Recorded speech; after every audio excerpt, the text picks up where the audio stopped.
and welcome to our City Council study session for October 25th, 2021. We will call this meeting to order.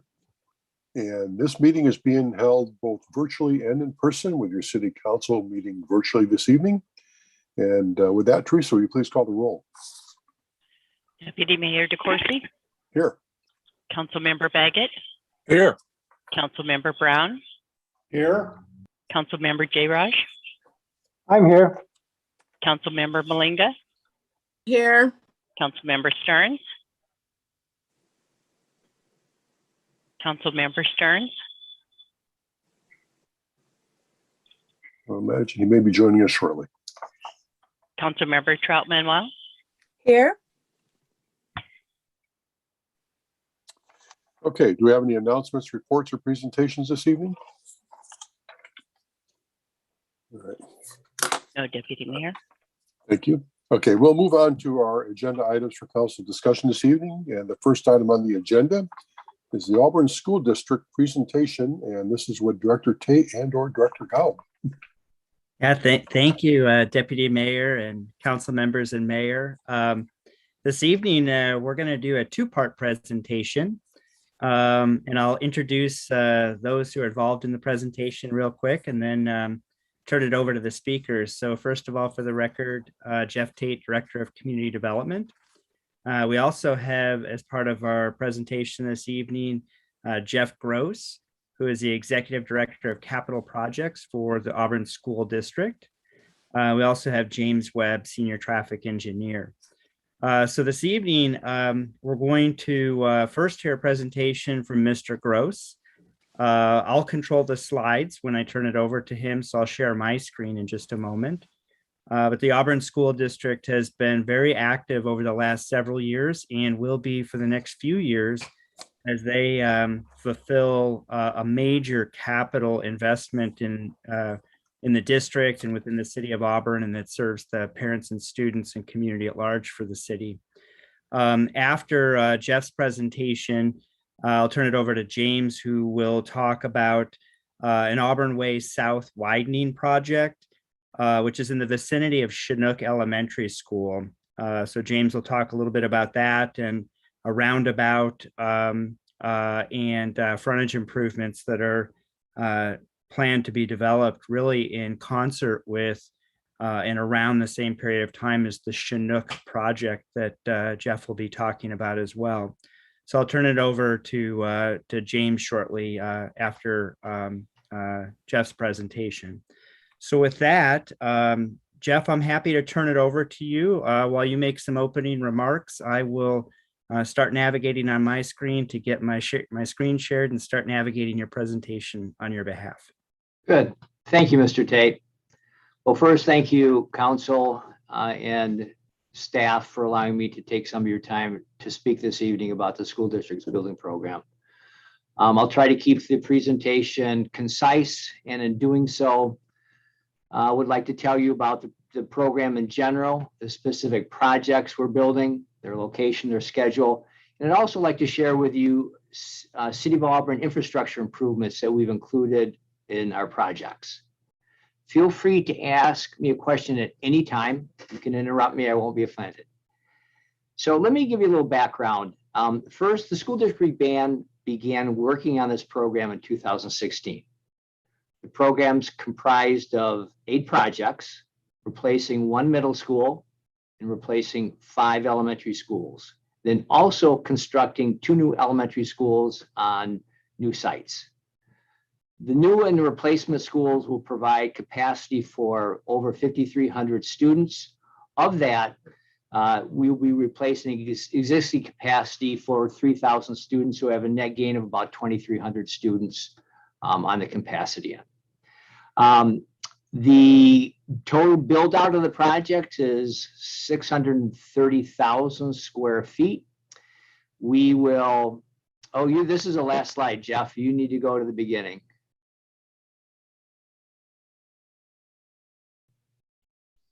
There we go. So I'm talking about square foot build out, 630,000 square feet. Part of it will be replacing, part of it will be adding square footage, net add of 320,000 square feet. The project is being funded by a bond proposition approved by the voters in 2016, $456 million. And we're also receiving $90 million in state matching funds. Next. Here's a fuzzy looking map showing where we're building the projects. The numbers relate to the sequence in which they're building them. So the first project in the middle of the site, and Jeff, you can go ahead and put your hand by the numbers. Number 1, Olympic Middle School. Our next project up north of there is Dick Scobie Elementary School. We're building that at the same time we built down in the south end, elementary school number 15. It's now called Bowman Creek. That's our 3rd school. 4th school is Pioneer Elementary School in the central part of the district. Then up in the upper northeast corner of this district, we're building new elementary school number 16 on 304th. Those are built. We're now under construction is Chinook Elementary School in Auburn Way South. Also under construction is up north, Lee Hill Elementary School replacement. Then our last new school replacement, I should say, is Terminal Park Elementary School. A little bit later, I'll tell you about the wrap up on Olympic where we're doing a final phase to it. Why don't you go to our first slide? It's Olympic Middle School. Oh, excuse me. Here's a slide showing the addresses of the school. This is just for reference if you wanted to see the specific street address and the year in which they're being completed. As you can see, our first 5 projects have been completed. We're now working on Chinook Elementary, Lee Hill. We're designing Terminal Park, and we're designing Olympic Phase 3. Next. So I'll start talking about the projects specifically, but let me give you some general information. All of our new schools have been built to have a 100-year lifespan. They're constructed with durable materials that will ensure longevity and minimize our maintenance costs. Each project is built to maximize daylight and have a warm and welcoming feeling. You can see the large windows here on the front of the new Olympic Middle School. Each school has a different exterior appearance, and that was determined by the design fundamentals established for the project and the character of the surrounding neighborhood. And I'll talk a little bit more about those fundamentals as we look at the specific projects. All projects include a significant increase in the amount of on-site parking. This was done for 3 reasons. 1, additional parking or this parking will accommodate our staff, visitors, and events parking on the school property. Secondly, this reduces the impact on the surrounding neighborhood with people parking on site. And third, it improves safety at those schools where street parking is difficult to accommodate. Other general features, each elementary school will have a synthetic turf field. It will be about the size of a football field. It will not be as large as the big grass fields you used to see at our elementary schools. We're doing this to allow year-round use, to eliminate watering, and eliminate the application of fertilizers and herbicides. Each project includes improvements to the City of Auburn infrastructure. These are being built and funded as part of the projects. These include expansion of the City of Auburn's water, sewer, and storm drain system. It includes considerable street improvements.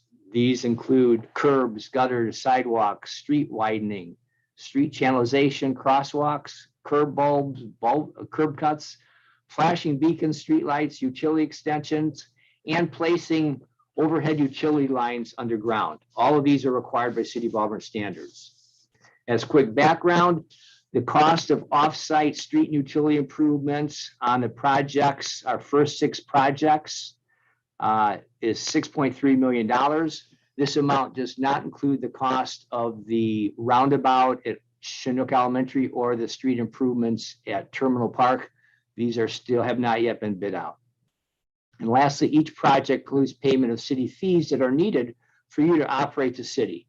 These include fees to cover plan review services, issuance of permits, developer fees, and impact fees. Total city fees paid for our first 7 projects are $4.2 million, and they vary quite a bit from project to project depending on project requirements. They range from $300,000 in city fees paid for Dick Scobie for just under $1 million in fees for elementary school number 16. So we're now looking at Olympic Middle School. The design fundamental for this project was to build a timeless school with brick that will enhance the neighborhood. It was finished in 2019. Next. Aerial view of the new school. You can see the new school built on the south end of the site. The old school is still in the background, and that's still being used for interim elementary school. The new school will have about a half mile of new sidewalks. There'll be new street channelization, curb bulbs, and a flashing beacon at 21st, which is in front of the school. Crosswalks, street lights, and a significant amount of placing overhead utility lines underground at H Street. Something I like to point out, which we're excited about, is the city standard for sidewalks at the front of the school is often 10-foot wide sidewalks. And that's what we built, and it replaces often 5 and 6 foot wide sidewalk. It totally changes the character of the street feeling. It provides a spacious area for pedestrians, students. We really like how it turns out, and you're going to see that at almost all of our schools. Next. Dick Scobie Elementary School. The design fundamental was to evoke the feeling of aerodynamics. We felt that was appropriate for a school named after Dick Scobie, commander of the Challenger. School was finished in 2020. Next. Frontage improvements along 14th have about 700 linear feet of new sidewalk. Along 14th, we put channelization, curb bulbs. There's a flashing beacon there, a crosswalk, and there's now street lights all the way along 14th in front of our school. An interesting fact about Dick Scobie is that the original school had a capacity for about 450 students. The new school we built, we increased to a capacity of 650 students. A year ago, in the new school, we had enrollment of 440 students.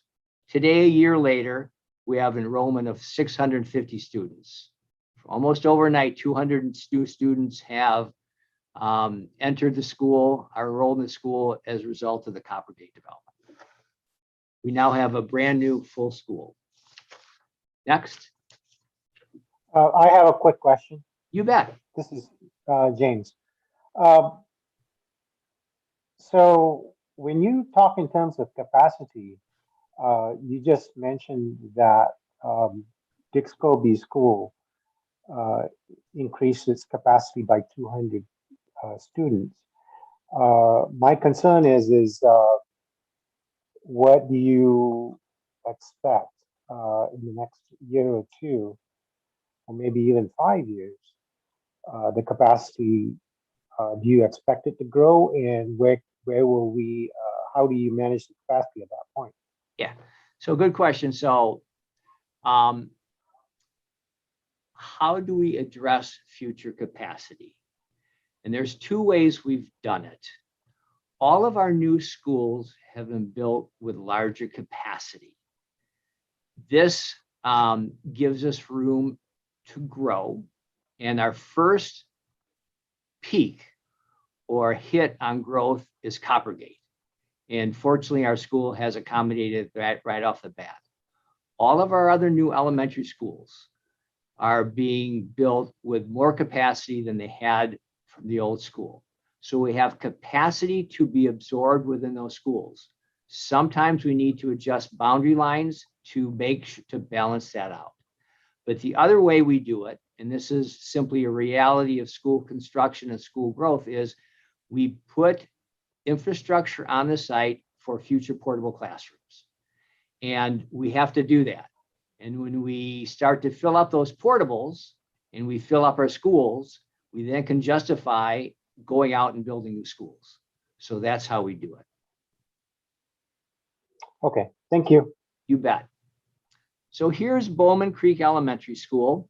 The design fundamental was to create a building and grounds that integrate with the natural surroundings. This is the only site that was wooded, And we worked really hard to maintain the wooded areas around the perimeter of the school.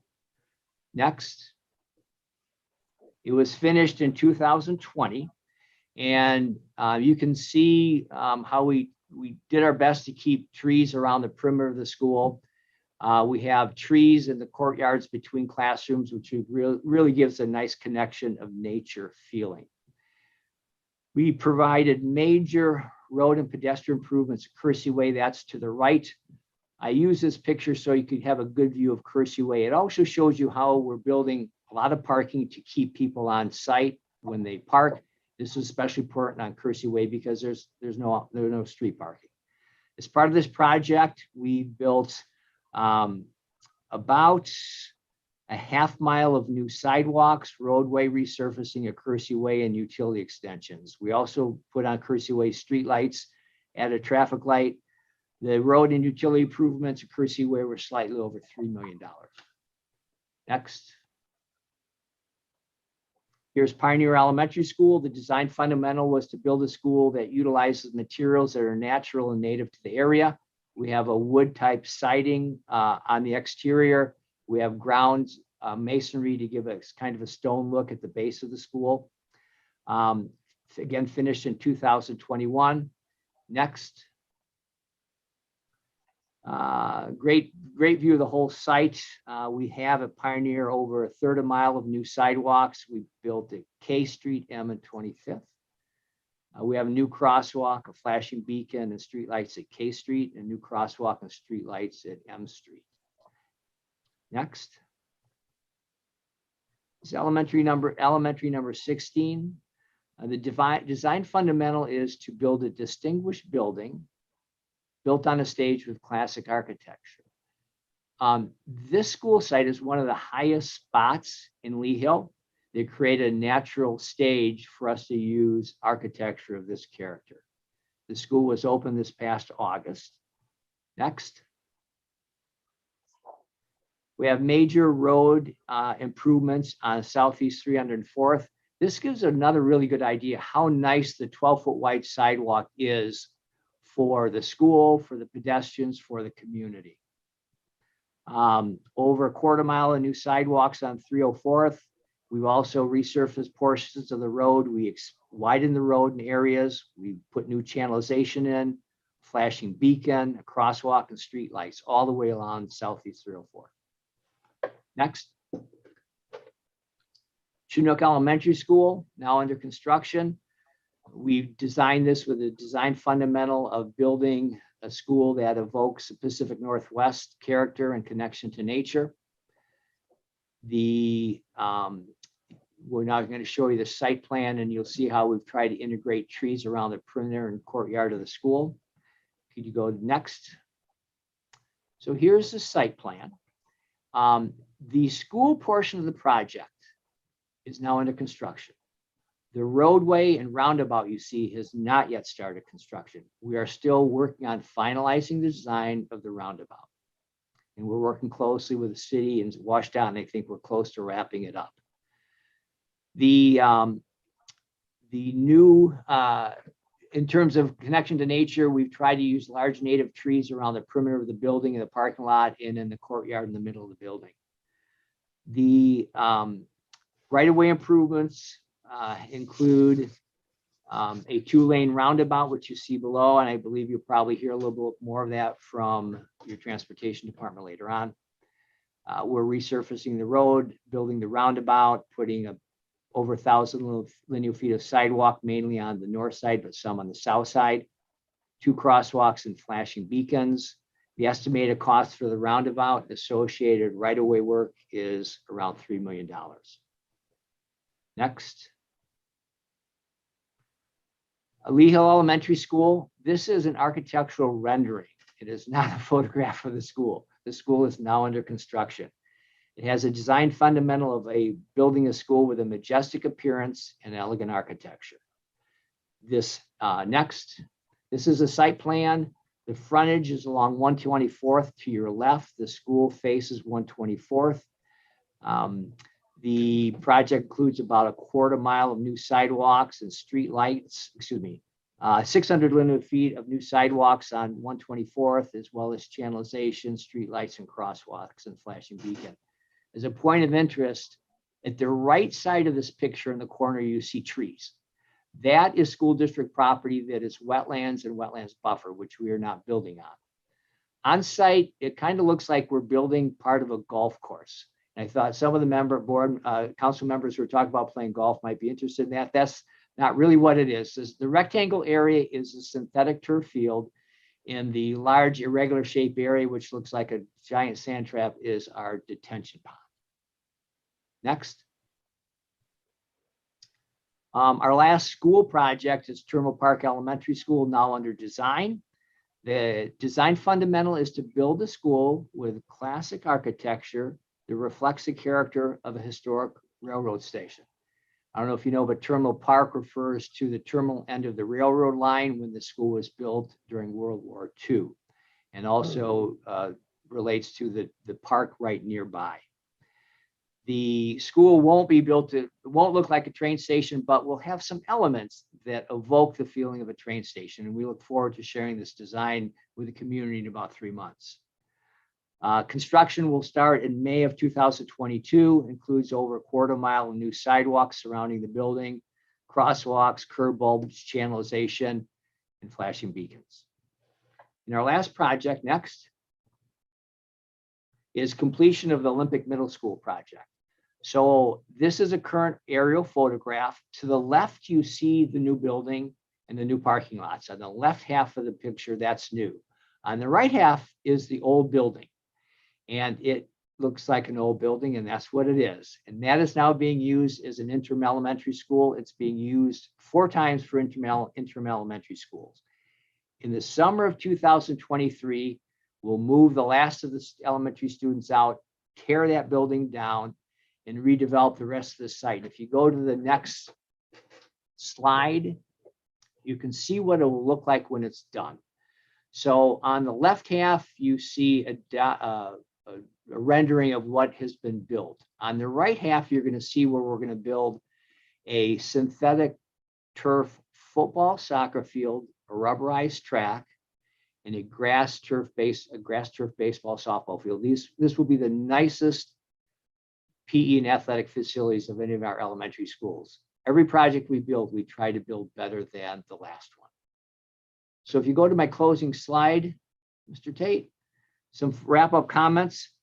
The design work on the entire program is 80% complete, construction 60% complete. All projects have been completed on budget, and all projects have been completed on schedule.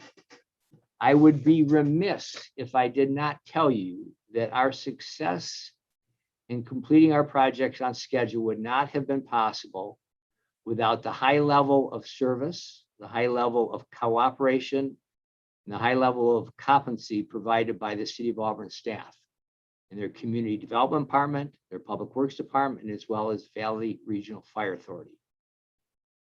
We're building a lot of schools in a short period of time. We could not get through this without the cooperation of the city. We consider ourselves very fortunate to have this level of assistance and support from our primary permitting agencies. We're pleased to be completed thus far with the projects that's been done in a $500 million program. We still have some challenges on the horizon I'm just going to share with you because we're not done yet. We still must complete Chinook, Lee Hill, and Terminal Park, and I missed Lee Hill in the bullets, within a tight time frame. These are roughly $45 million projects that we have to build in 13 months. Also, we have to build the Chinook roundabout in a tighter time frame while maintaining operation of Auburn Way South. This is a $3 million project that will probably have about 4 months to build. And lastly, as we're moving into the projects of this year, we're seeing more and more supply chain challenges, which I'm sure the city is experiencing, different departments of the city. Currently, we're seeing problems getting materials, some materials delivered, equipment, and furniture. We're working hard to order early, even renting storage space to put them in storage so they'll be ready when they show up. I went through this fast because I appreciate your time. I'm happy to answer any questions you may have. Any other questions for Jeff, Council?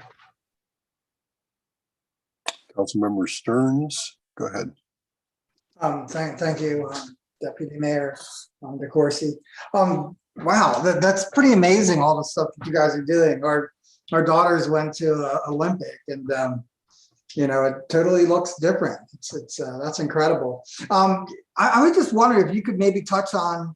I mean, there's so many things you must be proud of, but I was just wondering if you could touch on maybe some of the more the environmental positives, the green buildings or something like that is part of the new school design. Sure. So there's different programs, some call them standards for green building. We use a program called the Washington State Sustainable Protocols. That is a state program. It's similar to green building. And I'm not sure it would be a gold level green building, but we do build that. We take significant measures to have buildings that are environmentally conscious and energy savings.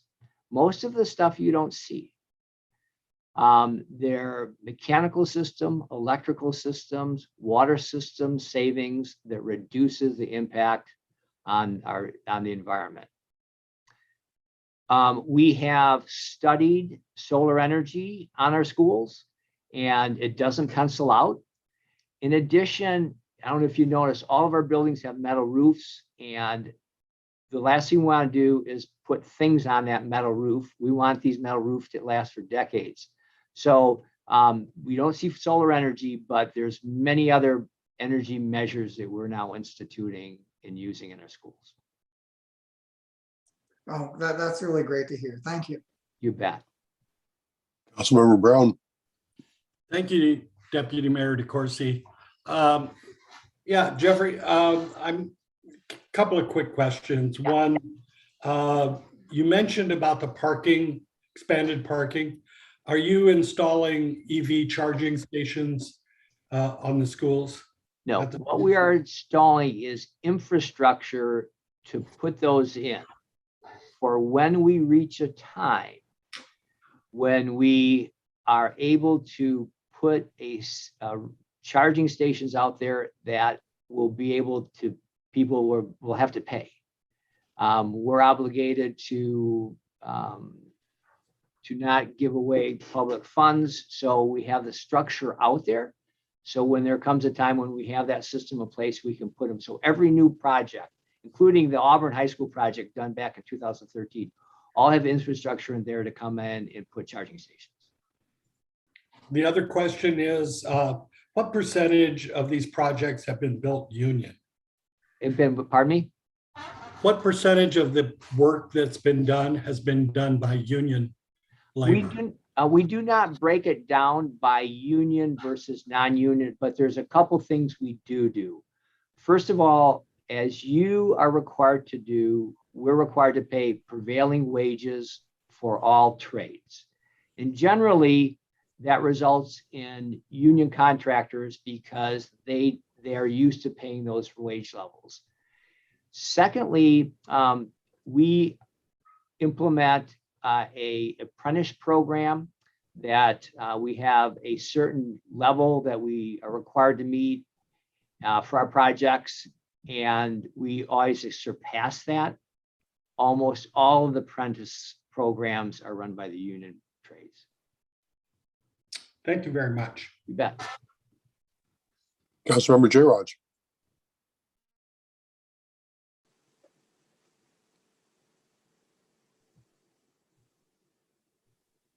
You're muted, James.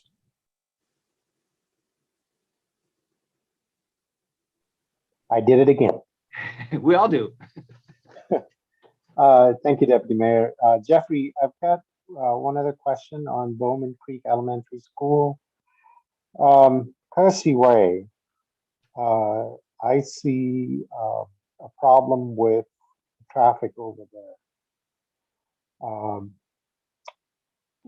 do you have any plans on maybe expanding that area Excuse along me, Kersey Way? I couldn't quite hear. You said you see problems with the traffic? Yeah, Okay, so could you be more specific for me to make sure I properly answer your question? okay, so you've got a capacity of, so many cars that can be parked in this location, Correct, okay, okay? And I know Kersey Way gets pretty busy during most of the time anyway. okay, So with the school property being over there, when that is going to increase the traffic flow correct, and cause traffic jams. okay. So our traffic analysis and improvements to the road are based upon future full capacity of the school. In addition, we worked with the city to go above and beyond the infrastructure requirements to accommodate traffic by putting in a southbound right turn lane to allow people to get into the school when it's busy without having to fill up a lane in Kersey Way. So the analysis and the city requirements look long-term for the traffic volumes going to that school. Okay,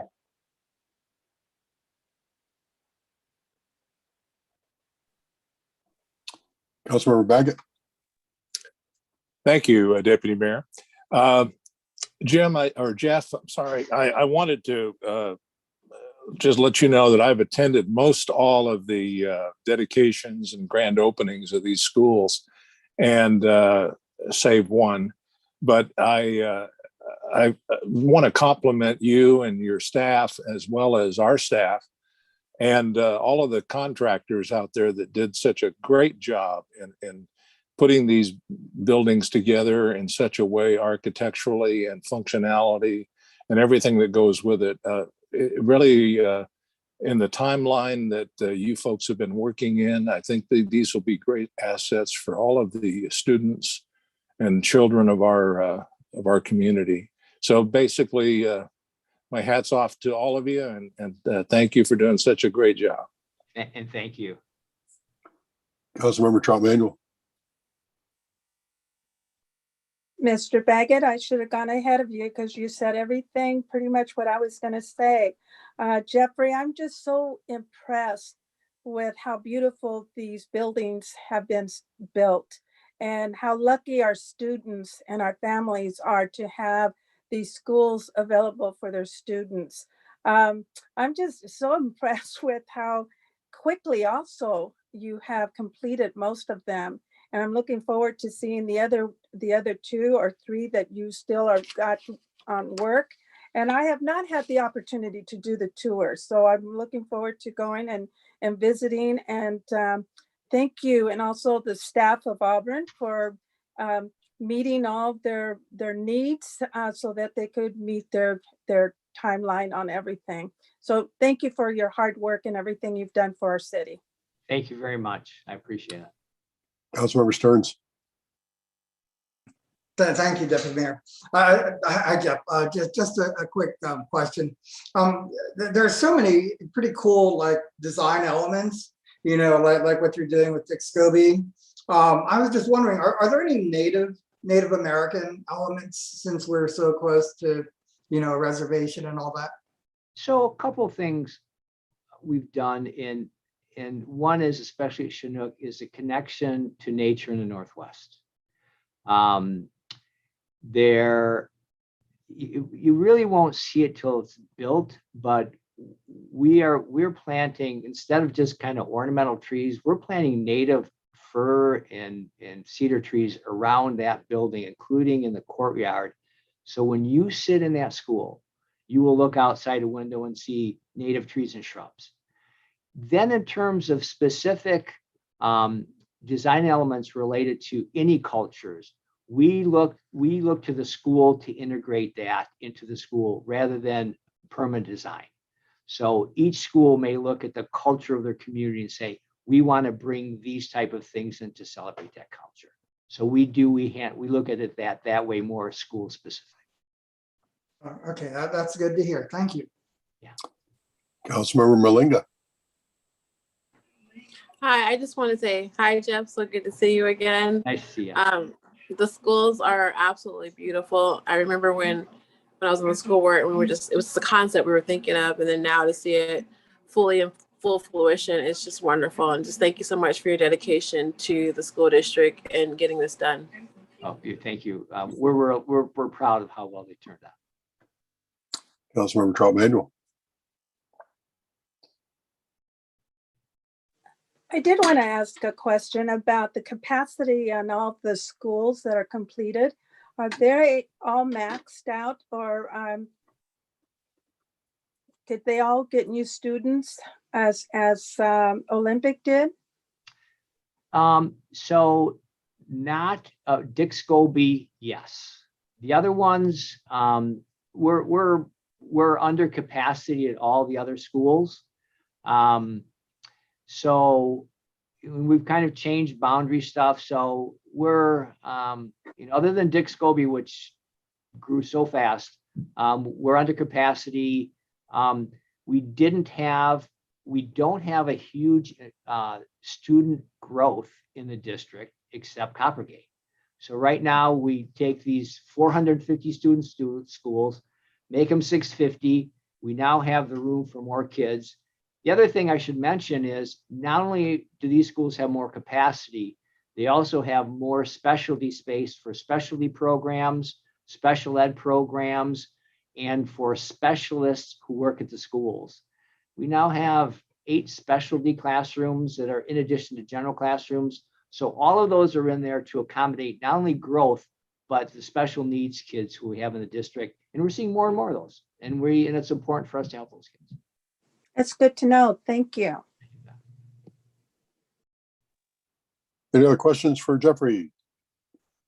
So Jeffrey, I have to agree with my colleagues as to the wonderful work that's been done, taking this from the conceptual vision to what it is today. It's truly astonishing. As Councilmember Malinga said, it's her former role as a board member on the school board. I remember hearing the concept and looking at what was going forward and going, this is ambitious, and I'd love to see it get it done. And remember when we toured Auburn High School, when it was not quite 100% complete, but we toured it. And being an old construction guy, for me, it was like walking through Willy Wonka's chocolate factory. It was just tremendous. I just really loved it and every aspect of it, including when we were up in the mechanical room and up in the HVAC attic space and going through all that. It was just truly remarkable. And that concept is carried through now to all of the other middle schools and elementary schools. And also had the opportunity to do some substitute teaching back then. And I remember the first time I walked into the classroom at Auburn High School to do my substitute teaching was like, I want to come back to school. And former superintendent Herring said, no, we couldn't make it now the way things are in the curriculum. So let's not wish that. But congratulations again on such remarkable work and serving the community in the capacity you are, and having our students have not only the opportunity to learn, but the opportunity to learn in beautiful, magnificent, wonderful buildings. So thank you very much for all that. Thank you very much. And thank you for so much of your time this evening. I Absolutely do appreciate it. And anytime you want to know about our projects, let me know. Appreciate that very much. Thank you again. Okay, thank you. All right, Director Tate, turn it back to you. Thank you. I'm going to ask if James can jump in and start sharing the screen with his presentation. And while he's doing that, I just want to say that I appreciate Mr. Gross's remarks about working with Auburn City staff. Those are appreciated, but the feeling is mutual and it goes both ways. They're an amazing partner to work with. And I wish that there were words or comparisons that I could use or find to show just how complex their projects are. They're big and they're difficult. And they approach every conversation with respect and as a partner to work through issues with the city.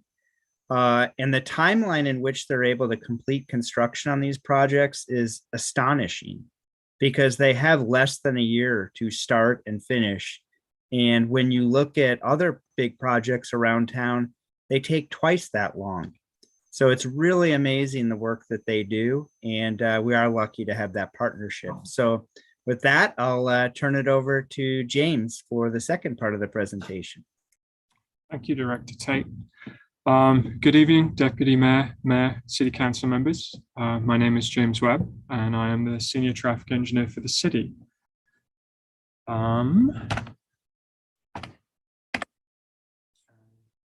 Why can't I switch slides? Oh, there we go. So I'm here this evening to present to you some additional information about the improvements that the school district is building along Auburn Way South, in particular the roundabout, and some information about the city's project that will dovetail into. So on this slide, you can see on the map, the blue shaded box shows the location of Chinook Elementary School. The red circle shows the location of the proposed roundabout, and the red line shows the location of the Half Street improvements or frontage improvements that are being built by the school district as part of the project. The existing driveway to Chinook Elementary School is being relocated with that project, and is going to align with the existing access to the Palisades Mobile Home Park to the south of Auburn Way South. As part of that relocation, the school district really wanted that intersection to be controlled in some way to facilitate access to the site, in particular school buses. And as WashDOT has authority over some of the decisions associated with improvements on Auburn Way South, as it's a state facility, WashDOT made the determination that that control needed to be by a roundabout. This slide shows a zoom in on the location of the roundabout, and you can see the red line work on the picture shows the footprint of those improvements. This will be the first 2-lane roundabout in the city. It needs to be a 2-lane roundabout to provide acceptable levels of service with the addition of the school and that access. Initially, to the east and the west of the roundabout, Auburn Way South will remain a single lane in each direction, which means that the roundabout will not operate at full capacity at the time that the roundabout is built by the school district and the school is open for students. The city has 2 existing roundabouts. The one on the left is up on Lee Hill at Southeast 304th Street and 124th Avenue Southeast. That was a roundabout that was designed and built by King County before that area was annexed into the city. The one on the right is at 22nd and I Street Northeast. That was the first roundabout to be designed and constructed by the city. It was funded using a safety grant from WashDOT, and that was open to traffic in 2018. So it's been several years since that has been in place. As you heard Jeff mention, the city also has a project in this vicinity of the corridor. The extents of the city's project are shown in yellow, and you can see how they tie into the improvements that the school district are building, which are again shown in red. The city's project will widen this section of Auburn Way South to provide 2 lanes in each direction and a center turn lane. So those improvements will match the existing improvements to the west of Hemlock Street. The total construction or the total project cost is just short of $10 million, with about half of that funded through a federal grant and the remaining approximately half of that cost funded by the city. The city's project is currently in design, with construction currently programmed to begin in 2024. And that's anticipated to take 2024 and 2025 to complete that construction. Next steps for kind of both of those projects. Obviously, we are here making this presentation to you today. Following on from that, there will be a magazine article prepared for the winter edition of the Auburn magazine. We will be working with the school district to put together an informational mailer to go out to local residents. We'll also be posting information on social media and holding public meetings as necessary. As Jeff mentioned, the school district does not yet have improvements or approval for the improvements to Auburn Way South, including the roundabout. They continue to work with us and WashDOT to get those approvals. The city is working on to complete the design phase of our widening project, and we are in coordination with both MIT and WashDOT on that project. And part of that process is to explore opportunities for the treatment that will be installed in the middle of that roundabout island. We're working with the tribe and with WashDOT on those elements as well. And that is all I have for formal slides. I'm happy to answer any questions. Any questions for James, Council? Councilmember Troutman, do I see your hand raised? Yes. Hi, James. You said this project will start at 2024? Construction is programmed to begin in 2024, yes. Okay. How long will this, or will there be closure to the road? Because that's a pretty busy road. Yeah, we won't do a full closure of the road. Our goal, as with previous projects, has been to leave one lane open in both directions, with some short-term closures as needed, depending on the work that's happening. So utility crossings, those kind of things. Okay. Will there be, there's a stoplight up there in Hemlock. Will that be taken down due to the roundabout? No? No, the signal at Hemlock will remain as it is today. Okay. All right. Thank you very much. Thank you. Councilmember Stearns. Thank you, Deputy Mayor. Can you talk just a little bit more about the treatment in the center of the roundabout and how that's going to happen? Sure. So, I mean, the best example I can give is for 22nd and I Street. We worked closely with the Parks Department to develop the treatment that was in that island. So there's some vegetation, some other decorative elements that we worked with the Parks Department to figure out what worked for them from a maintenance standpoint. There are some restrictions on where we can put things in the central island for sight distance and clear zone safety issues. We have reached out to the Muckleshoot Indian tribe to try and develop a partnership with them to incorporate some tribal elements in the design of that central island. But those conversations are just getting started. Okay, that sounds great. So, they could end up, working with us to install a tribal design, basically, it sounds like. Yeah, something along those lines, yes. Okay. Oh, and thank you. You guys, I mean, the roundabout on I Street, I drive through that all the time. It's wonderful. Thank you so much. Oh, great, thank you. Councilmember Brown. Thank you, Deputy Mayor. And good presentation, James.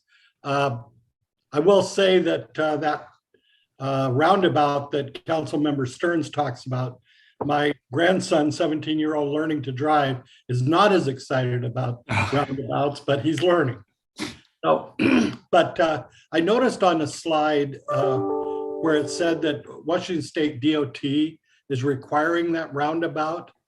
And I was curious, what is that requirement? Why is that required? So WashDOT has a design process that projects on state highways have to follow. It's called an ICE, or an intersection control evaluation. And in working through that process, and this was a process that the school district was required to go to, that the city was involved in the developments and the review of, it considers the pros and cons of the different types of control that could be put here. But it is definitely gives preferential treatment to roundabouts because of their benefits for safety and traffic operations. So in following that process and doing the analysis, it showed that a roundabout was preferable in this location. So that was how we got here. A design standard. It's more of a process. I think a signal is still an option, but in this case, the roundabout scored higher, if you like. All right, thank you very much. Any other questions for James, council? Okay, and like my fellow council member James, I drive the I Street roundabout all the time as well, and I got to tell you as well, it has really been a tremendous addition to the street. Prior to that, with the stop signs, we had some issues, and I know now, boy, traffic flows through there really, really well, even when it gets busy. So that was a great piece of work. It's good to hear. So James, thanks, Deputy. Thank you very much for your presentation. Good to see you again. And we'll now move on the agenda, council, to our next items. Councilmember or Director Tate, thank you again as well. Now we have actually 3 items from Director Thomas, and I'm going to ask Director Thomas to kind of bundle these together. So first is ordinance number 6836, followed by ordinance number 6837, and ordinance number 6842. Director Thomas. Thank you. Good evening, Deputy Mayor, Mayor, and Council. I'm glad that you asked me to bundle those because I was going to ask if I had permission to do so.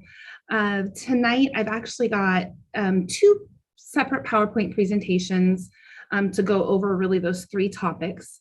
I'm going to start with budget amendment number 3.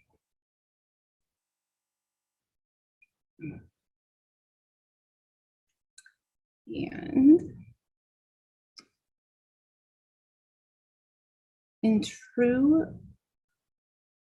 PowerPoint fashion, it is not showing up as an option for my share screen. So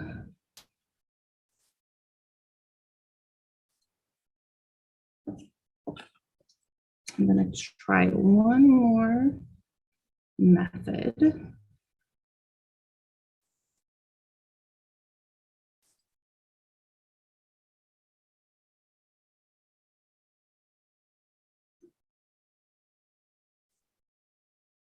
I apologize. Okay.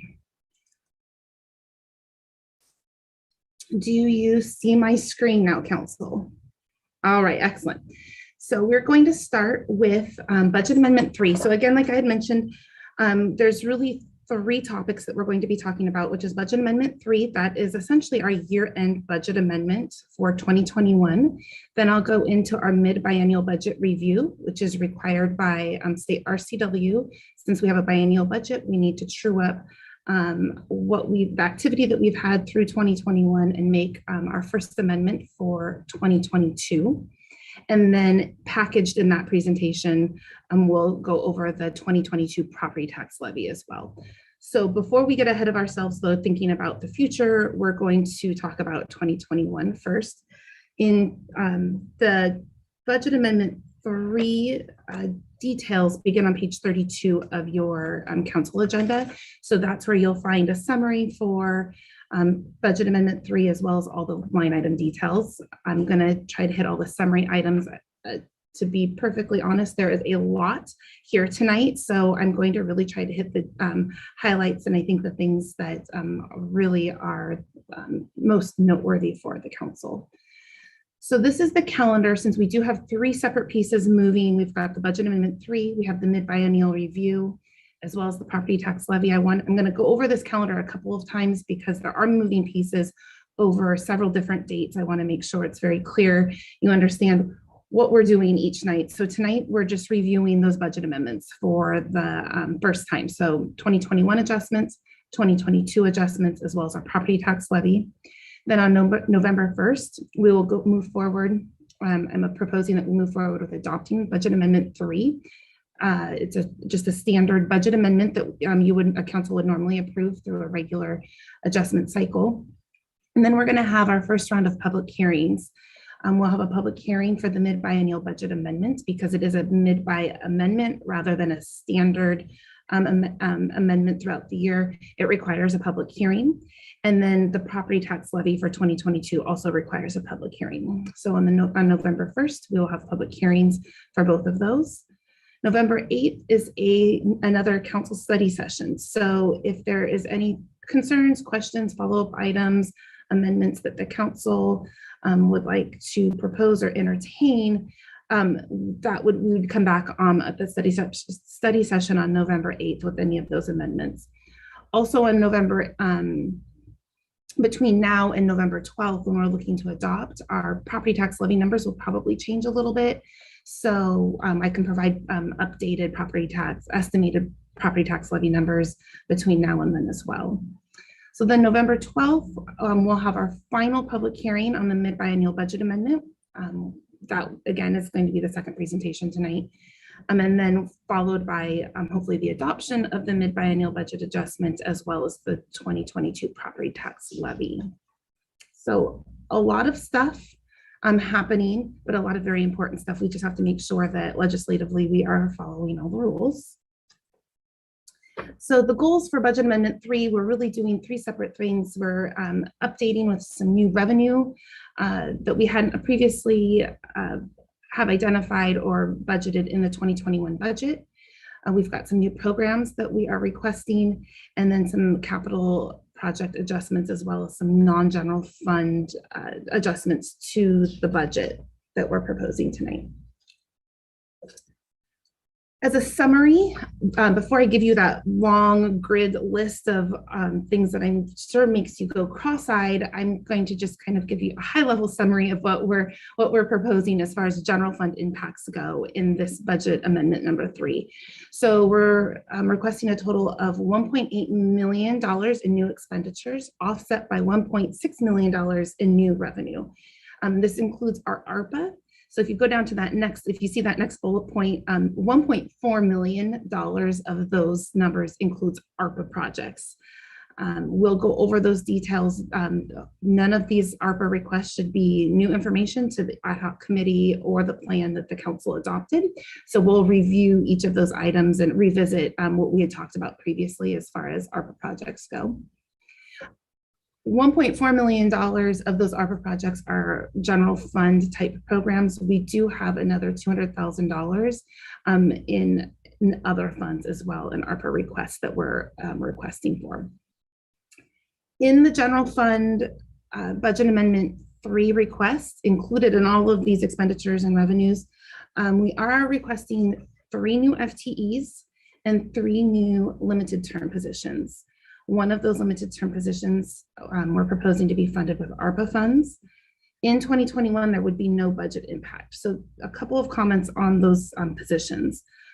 One, the reason we're asking for them in this budget amendment 3 rather than the mid-biennial budget amendment, which would go into effect for 2022, is that if council does approve these positions, we would like the lead time and just the authority to start recruiting for these positions. So having the authority to start recruiting for them now in 2021, even though there wouldn't actually be a budget impact, just with the delay in the recruitment process that's taking place right now, we wouldn't have those people likely in place before the end of the year.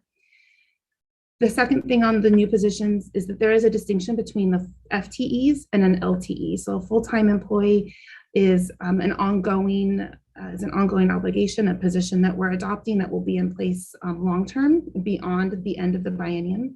Whereas a limited term position, we're identifying that we have an immediate need right now with staffing needs and current resources and the actual work that we need to have done.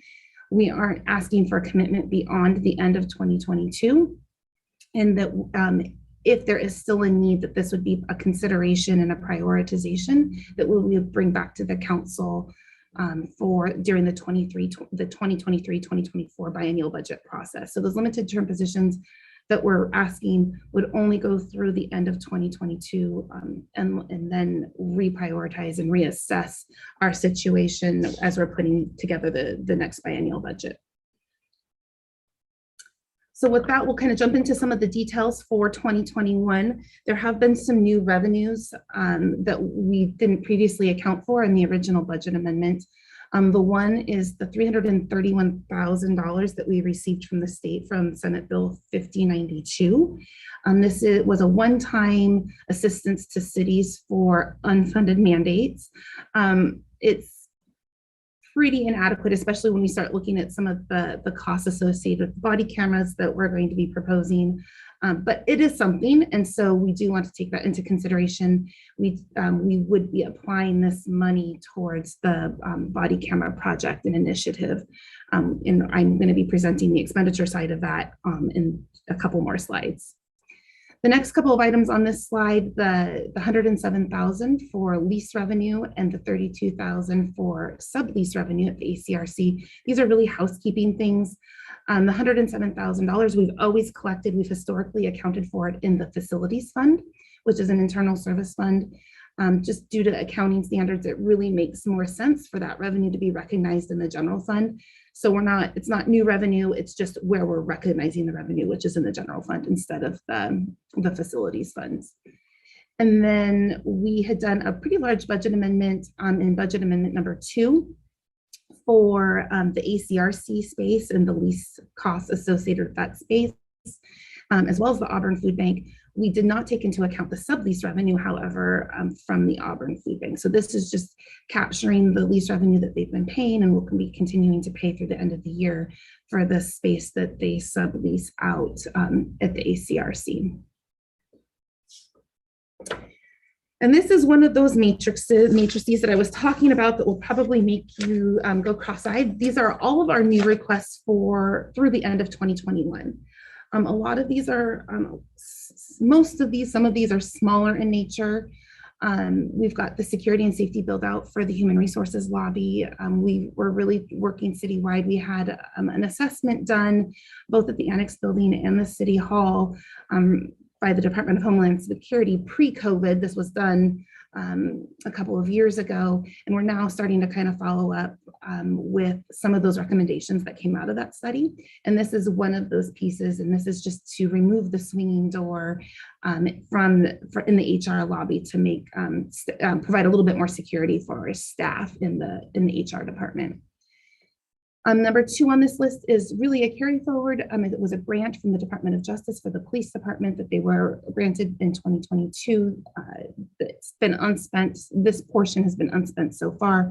So we're just carrying forward the revenue and the expenditure that the expenditures that this grant covers. We've got signal systems repair and maintenance. This is for our increased crashes into signal boxes that we've seen throughout the year. We need to increase our budget. Sometimes these accidents are covered by insurance, other times they are not, but just to create a buffer, considering we've had a higher than expected volume of crashes into our traffic signal boxes, we're asking to increase the budget for that. Number 4 is to update the city's local road safety plan. We will have a consultant to prepare this plan for us and hopefully help us secure with this plan in place, help us secure grant funding in the future. Number 5 is a grant. This is, so it's offsetting, recognizing the revenue as well as the expenditures. It's for outdoor activity programs for youth. The program put on by our Arts, Parks and Recreation Department.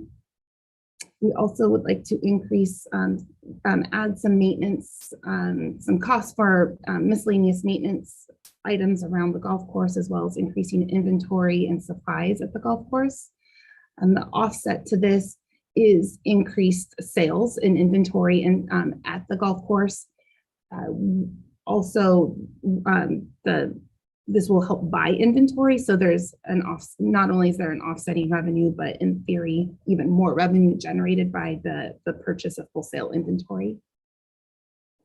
Now, 7, 8, and 9 is where we get into our request for new positions. Again, we're not asking for any new money in 2021. We're asking for the authority to start the recruitment of these positions. So I'll talk a little bit about the need for each of these. The first one is a limited term position for the Human Resources Department for a recruitment coordinator. We've had really unprecedented turnover throughout the city since the beginning of COVID, and our HR department is really struggling to keep up with the demand from all of the other departments citywide, trying to get these positions filled and getting new employees onboarded from the very beginning of the process to the day that the employee actually has their first day here at the city. And so they're asking for, in this interim period, to help us get staffed up to add a limited term recruitment coordinator position. Likewise, in the finance department, we've had, between hiring freezes and a significant amount of turnover in our department, we've really gotten behind, and we're starting to get really concerned with our ability to meet audit compliance requirements and audit standards. We would like to get somebody in, at least in this interim period, to help get us caught up and get everything in order while we're in the process of getting fully staffed. Hopefully, once we are fully staffed, full speed, the need for this position may not be needed long term, but right now we're falling further and further behind with our, now we're getting ready for year end again. We're just trying to get ahead of that cycle. The next, number 9, is adding 4 full-time positions for body cameras. So these are not requests for limited term positions, but rather full-time positions ongoing. And this would be to support the body camera effort and initiative.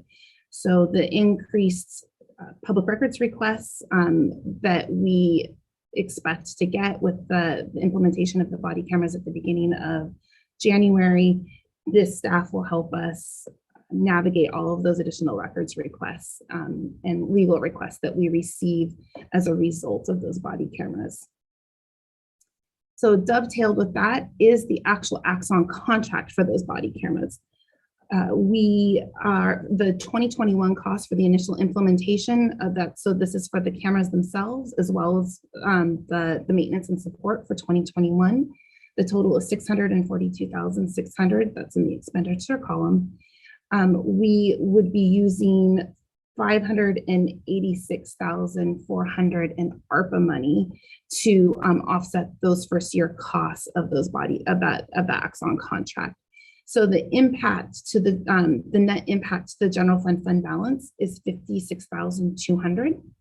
I mentioned Senate Bill 5092 a little bit ago. That's the unfunded mandate money. We would use that money goes into the fund balance. We would use that $56,200 would come from that Senate bill, the unfunded mandate money. We would also use the residual amount of that in 2022 for the 2022 costs. The number 13 is the SCORE contract. I know we talked quite a bit. This is again another ARPA item that we had discussed.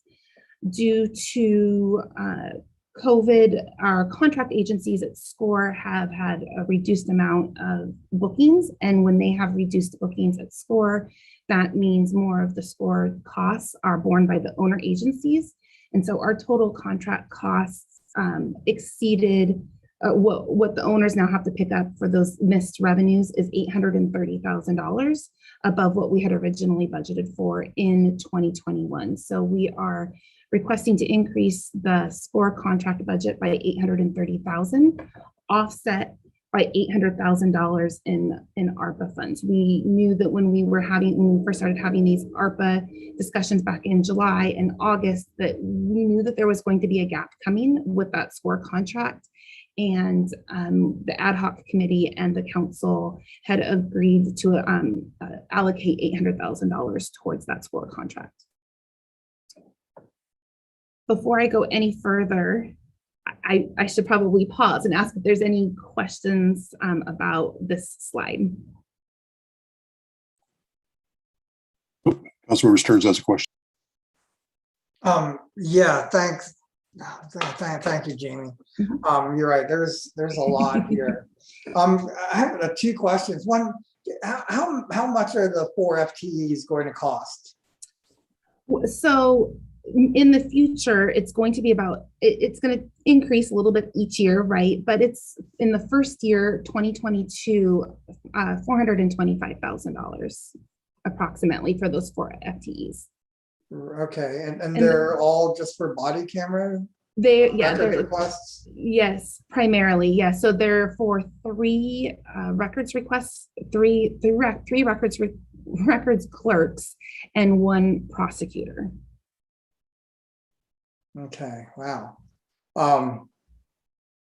Our city attorney, Como, has done a significant amount of research collecting information from other cities who have implemented body cameras, comparing their data and their records requests that they have incurred since having body cameras, and comparing the number of records requests that they have compared to the records requests that the city has. And it's a pretty significant lift on that end.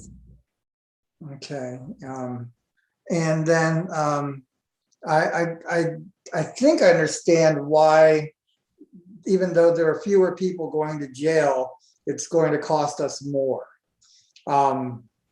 Is that a trend, or is that like a blip? Because it does seem, with the way, policing reform is changing, the way some of the other laws are changing in Olympia, that there might be less people going to jail for the foreseeable future. Is that, am I off about that? Or is that, I'm just sort of curious to. It definitely seems to be a trend.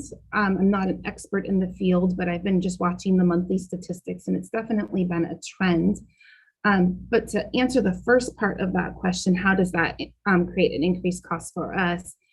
The SCORE operates, they have their fixed costs, they've got there, as well as the variable costs. And ultimately, it's the owner agencies responsible for paying for all of those costs, right?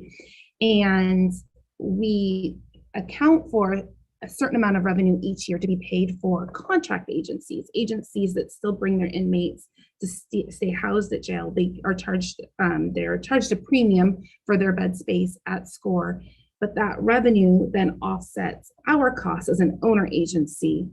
When they're not bringing, when they aren't using that bed space, we still have certain fixed costs that we have to pay for, and that's where the difference comes from. So long term, assuming this is a trend, SCORE has a lot of strategic decisions that they need to make on how, whether it's closing certain pods because they don't need all of the pod space that is currently open and available, to save money, save those fixed costs if we're not going to actually need that bed space.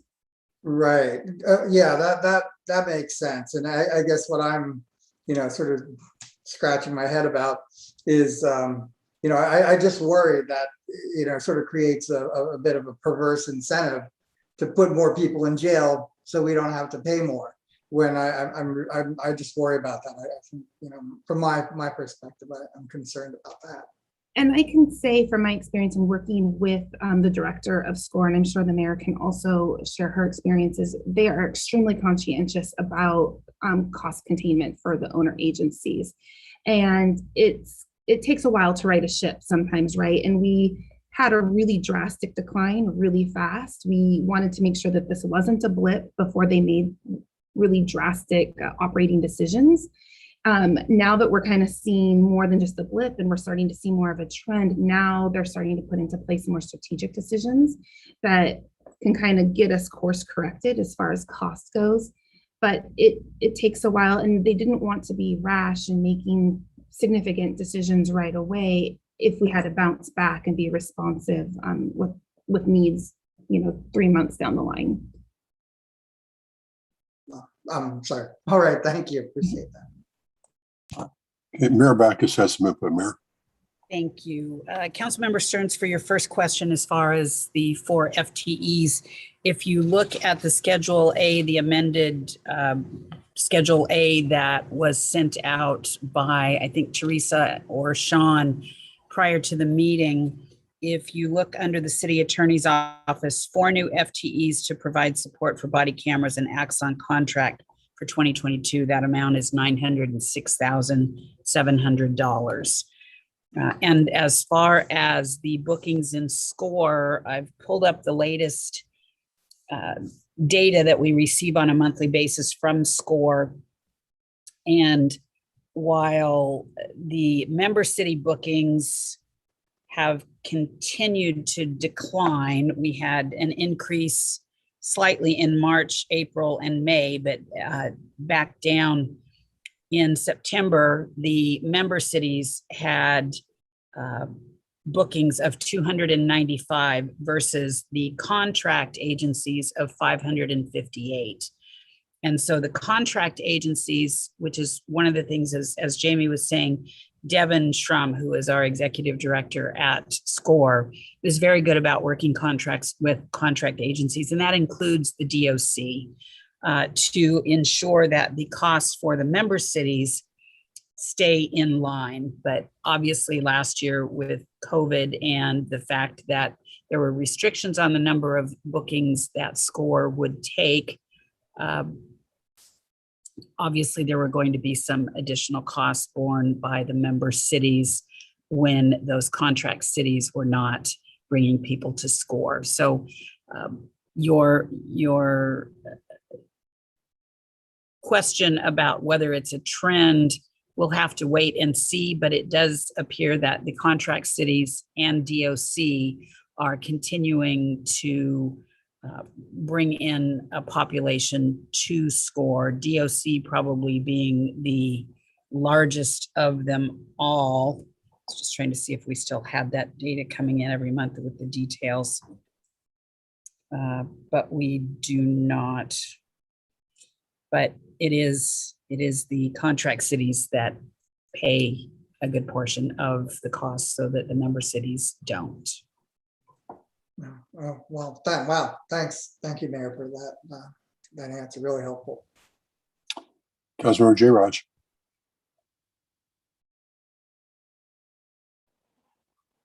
Thank you, Deputy Mayor. Jamie, so the $191,200 on the net impact on fund balance, is that going to come out from the general fund at this point? Yes, so this slide is strictly general fund. Well, so yes, that net impact to general fund of a negative 191,000, that's only general fund impact. I've got some additional slides that have impacts in other funds that we can talk about some other programs, but right now this is strictly general fund. Okay. All right. Thank you, Jamie. Mm-hmm. Okay. So to summarize ARPA, again, so this isn't strictly just general fund on this slide. This is a list of all of the ARPA projects that we're requesting right now, and they cross it's mostly all the general fund with the exception of one, which is the utilities fund. So we've got the Axon body camera contract, which we already talked about. The first year contract, we are proposing that we use ARPA funds for that. We've got the SCORE contract increase. We're requesting $800,000 to go towards that. We've got the employee vaccination incentive program for $47,500. And we're requesting to add a limited term employee for the grant coordination. So this is managing all of the documentation and the reporting requirements required for ARPA, making sure that we are in full compliance and we have all of our backup documentation adequate for audit, so we don't risk losing any of our ARPA funds. And then the last one is the utility assistance program for $525,000. I have a pretty comprehensive rollout program that I will be sending to the council in a memo form, kind of explaining how we're going to be helping, reaching out, connecting with our utility customers who have past due utility accounts, and how we plan to provide assistance to them and get them into payment plans so folks can keep their utilities on. So, but this is kind of one piece of that program. This $525,000 is part of that program to helping residents keep their water and their other utilities on. So for all of these programs that we're proposing, these 5 programs, all of these are one-time in nature, with the exception of the grant coordinator. So this is, even though it's limited term, we do plan to keep that position in play until A, we've spent all of our ARPA funds, and B, all of our reporting requirements have been fulfilled per the Department of Treasury's requirements with these ARPA funds. So I'm going to pause again, ask any questions about ARPA. I did want to reiterate that these are all, not only these are the same projects and programs that had been previously brought and approved by the ad hoc committee, but they are the same amount. So there hasn't been any change from programs that the ad hoc committee has seen and what then was also presented and adopted by council. But I would be happy to ask any detailed questions about these programs as well. I don't see any other hands raised at this time, Jamie. Okay, great.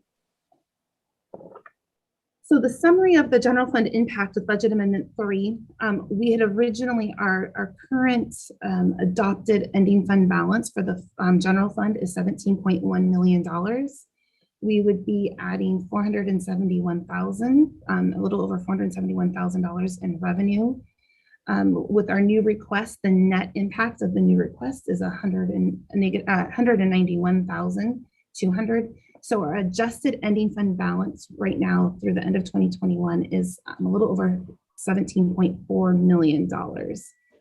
This doesn't include actual activity that's taken place in 2021. We do that true up. So if we actually collected more revenue than budgeted, or if we underspent expenditures compared to what we budgeted, we'll have another adjustment to the actual ending fund balance in about April of 2022 after we're done closing our books in December. So right now, this is just our budgeted ending fund balance projection for 2021, which accounts for about 21%, that's the 21% fund balance compared to what our 2021 expenditures are budgeted to be. So I'm going to go over some of the other notable changes in budget amendment 2 that does not impact the general fund, but these are other funds, just as important, but just different. They have different paths. So our Parks Construction Fund, we are requesting to add $726,000 for our Art and Culture Center renovation project. This is previously approved by council. Our lowest bid came in much higher than we had originally anticipated when we were putting our bid documents together. We are proposing to fund the difference in this project with park impact fees. So as we've talked about before, park impact fees have to be used for the expansion of services for our residents. So there are certain elements of this Art and Culture Center renovation that definitely enhances and increases the services provided to our residents. For our utility funds, we are requesting to add $2.1 million for internal utility tax expenditures. So we had increased our internal utility tax rate beginning in 2021. We captured the increased revenue in the general fund. We increased the increased expenditure for the utility funds in our rate study modeling, but we did not include that in our actual budget. So that was really an omission. We were trying to get our budget in line with what our general fund says, as well as what our rate study plan says. This doesn't impact the working capital fund or the fund balance for any of our utility funds, because we've already factored those into our rate study analysis. It was just missing from the budget piece.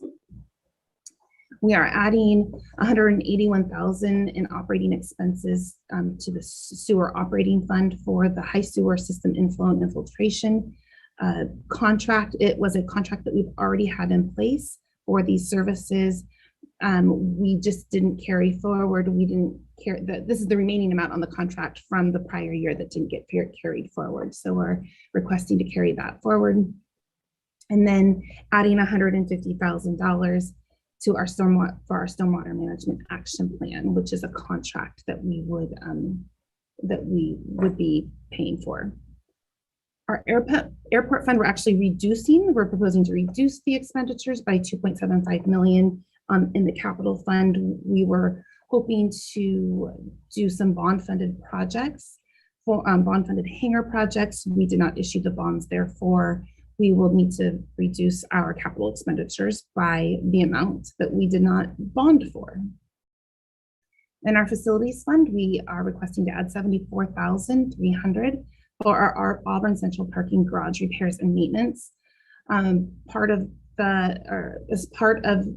our review and repair of the parking garage, there was noted that there was some pretty significant repairs that need to be done to the garage just to maintain its long-term structural integrity and longevity. So with that, there's almost $200,000 in repairs that need to be done. The city of Auburn's portion of those repairs is $74,300. Multi-Care, the hospital, actually is the other owner in the condo, the Parking Garage Association, and they will be paying the difference between the total project costs and our portion. And then we're requesting to add a little over $30,000 for contracted security officers to rotate between City Hall, the Annex building, as well as our Les Gove campus. This person would be on site just more as a physical presence to help have staff feel safer in their workspaces, as well as help them be able to stay focused on their work throughout the day. This, I had mentioned earlier, the Department of Homeland Security study that had been done, an audit that had been done prior to COVID, and this is one of those pieces we're just now getting around to implementing some of the elements of that audit that was done. And then the last other fund changes is the equipment rental fund.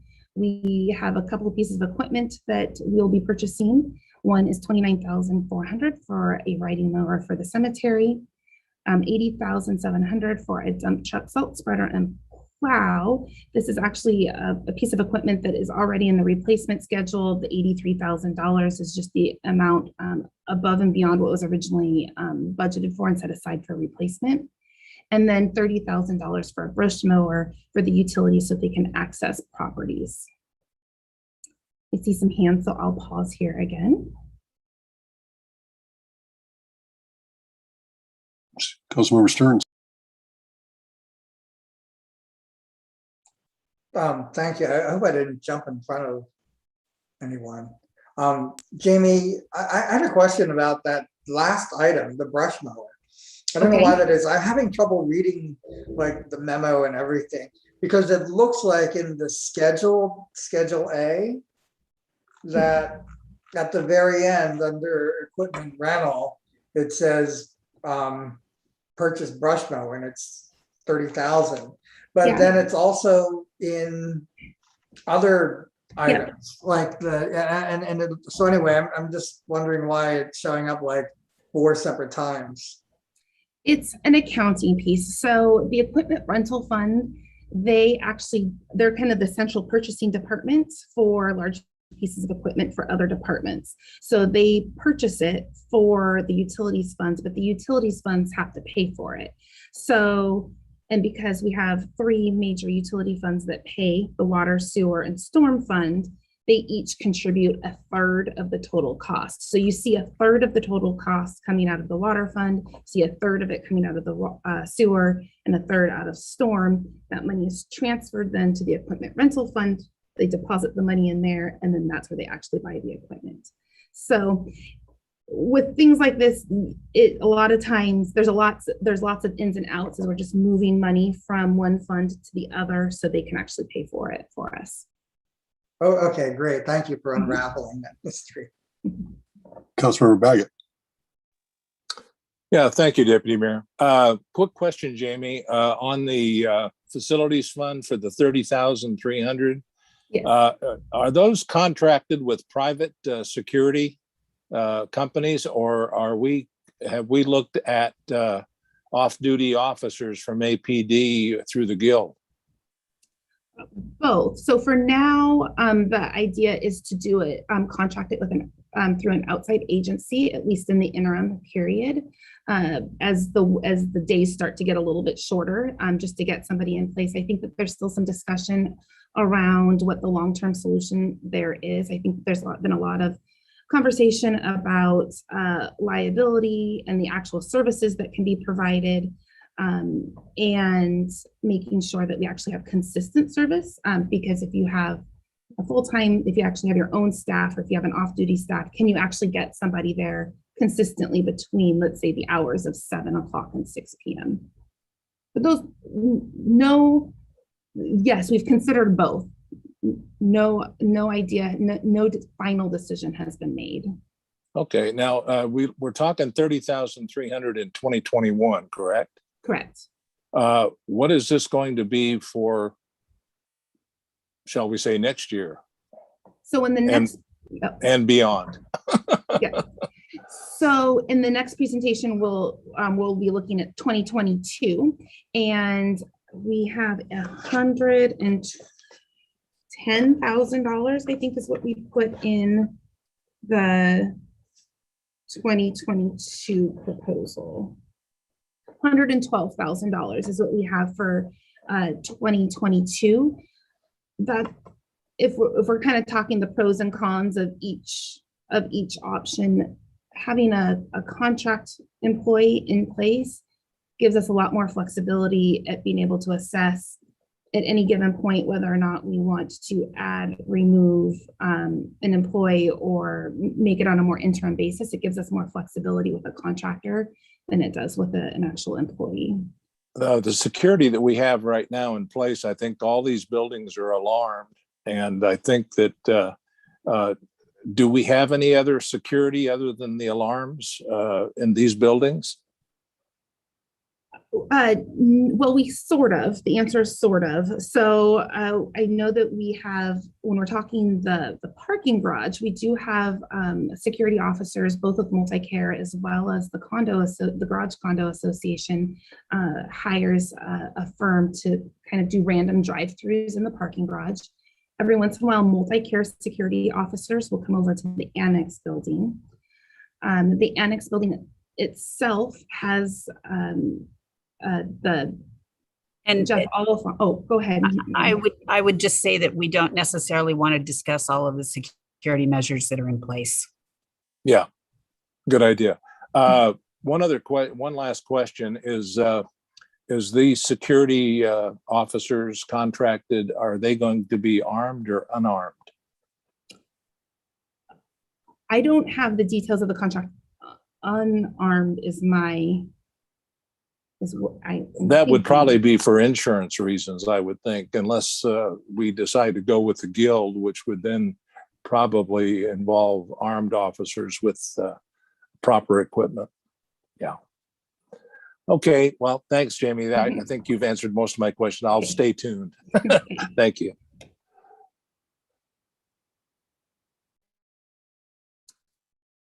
So that actually was the conclusion of budget amendment number 3. So one down, one to go. Next steps, immediate next steps, I'm going to jump into the mid-biennial budget review and the property tax review. When I say mid-biennial review, but also AKA budget amendment number 4. So they kind of they're synonymous with each other. We'll go over the final steps when I'm done with that presentation. So I'm going to stop sharing. Unless there are any more questions about budget amendment 3. Okay. I'm going to now start.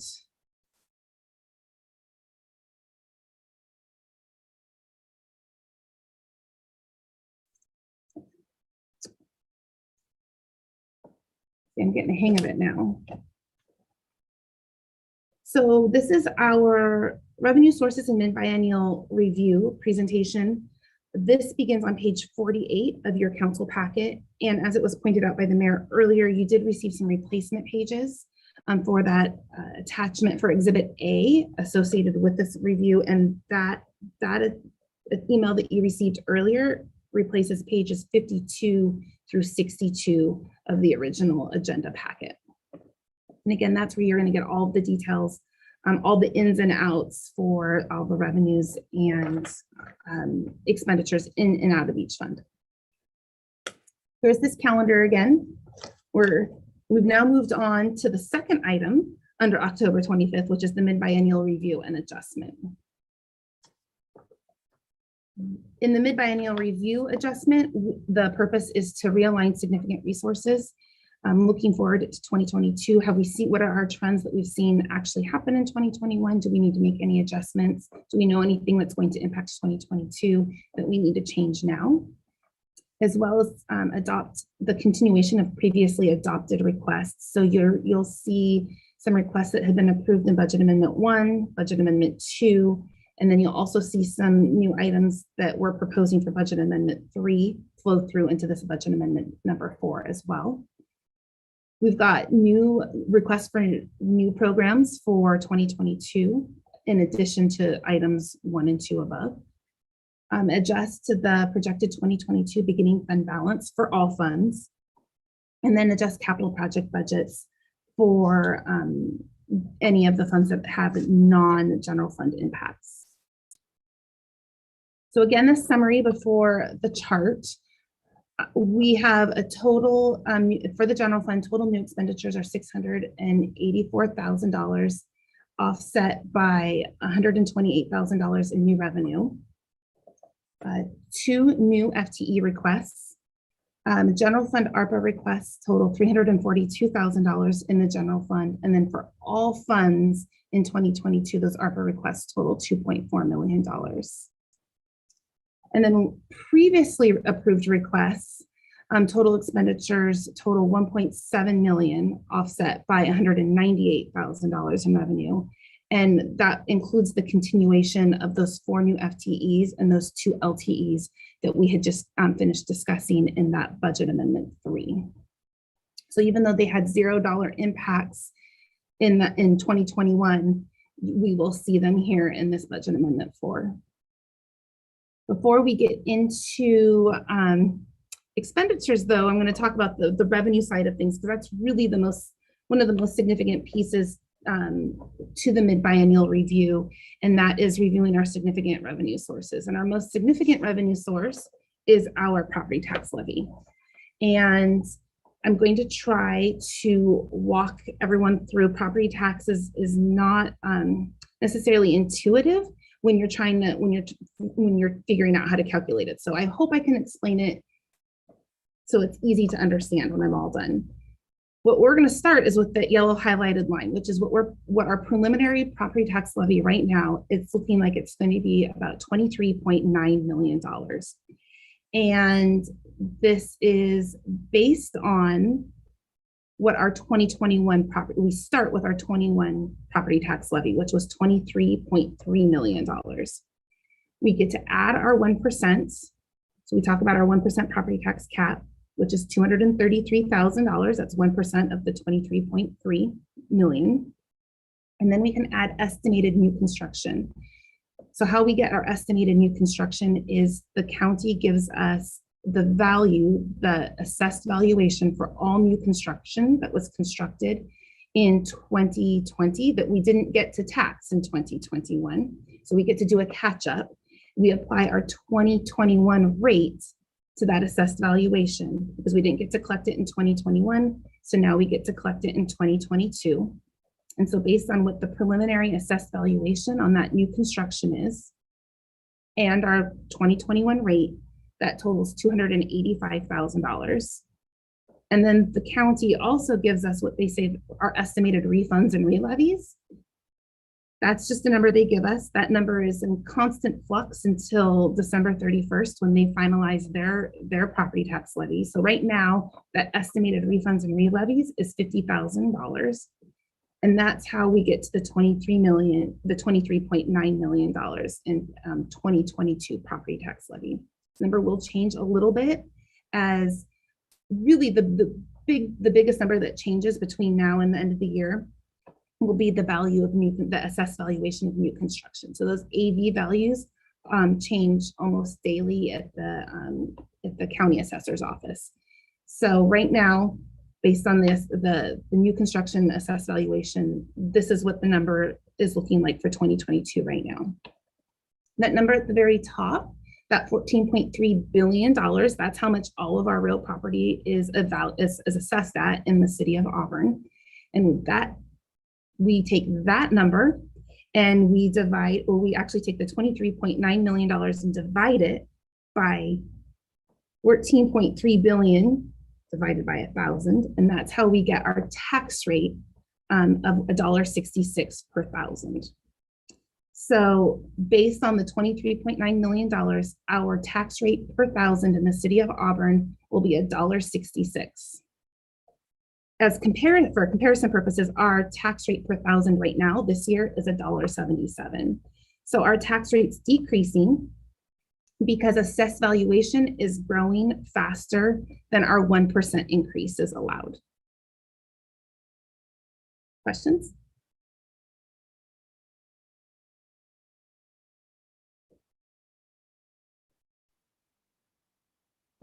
Councilmember Baggett has a question. Thank you, Deputy Mayor. Jamie, real quick question. Is this, for clarification, is this real property tax, not personal property taxes? Correct. Okay. Real property, yeah. Thank God. The county's coming for the money, and they just pass it on to us. This is for your house and your property.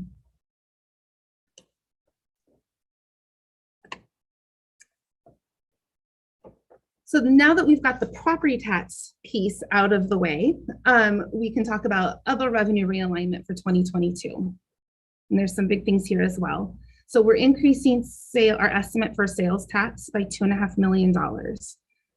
When we had originally put together the biennial budget amendment, we had built in a 5% recessionary figure in 2021 off of 2019 actuals. And as you guys have seen in our quarterly financial updates, really since we started coming out of COVID in the second half of 2020, our sales and use tax has really exceeded our projections and has continued through 2021.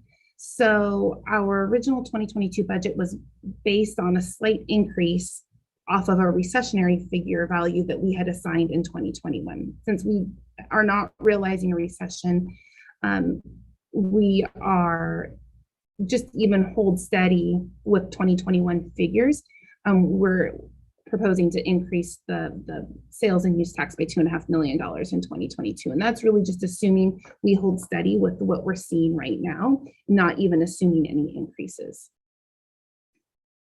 So you see a big decrease, and this is for business and occupation tax of $4.3 million. And I want to say right off the bat, we are not proposing that we eliminate our business and occupation tax. This is really truly just a timing difference.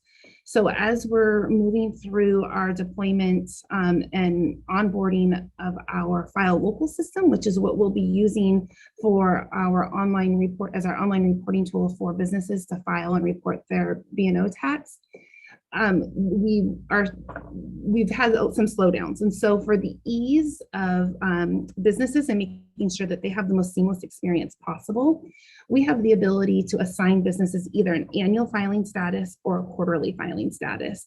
And for ease of businesses, we're going to put most everybody on an annual filing status. So their 2022 B&O tax actually won't be due until that first quarter of 2023.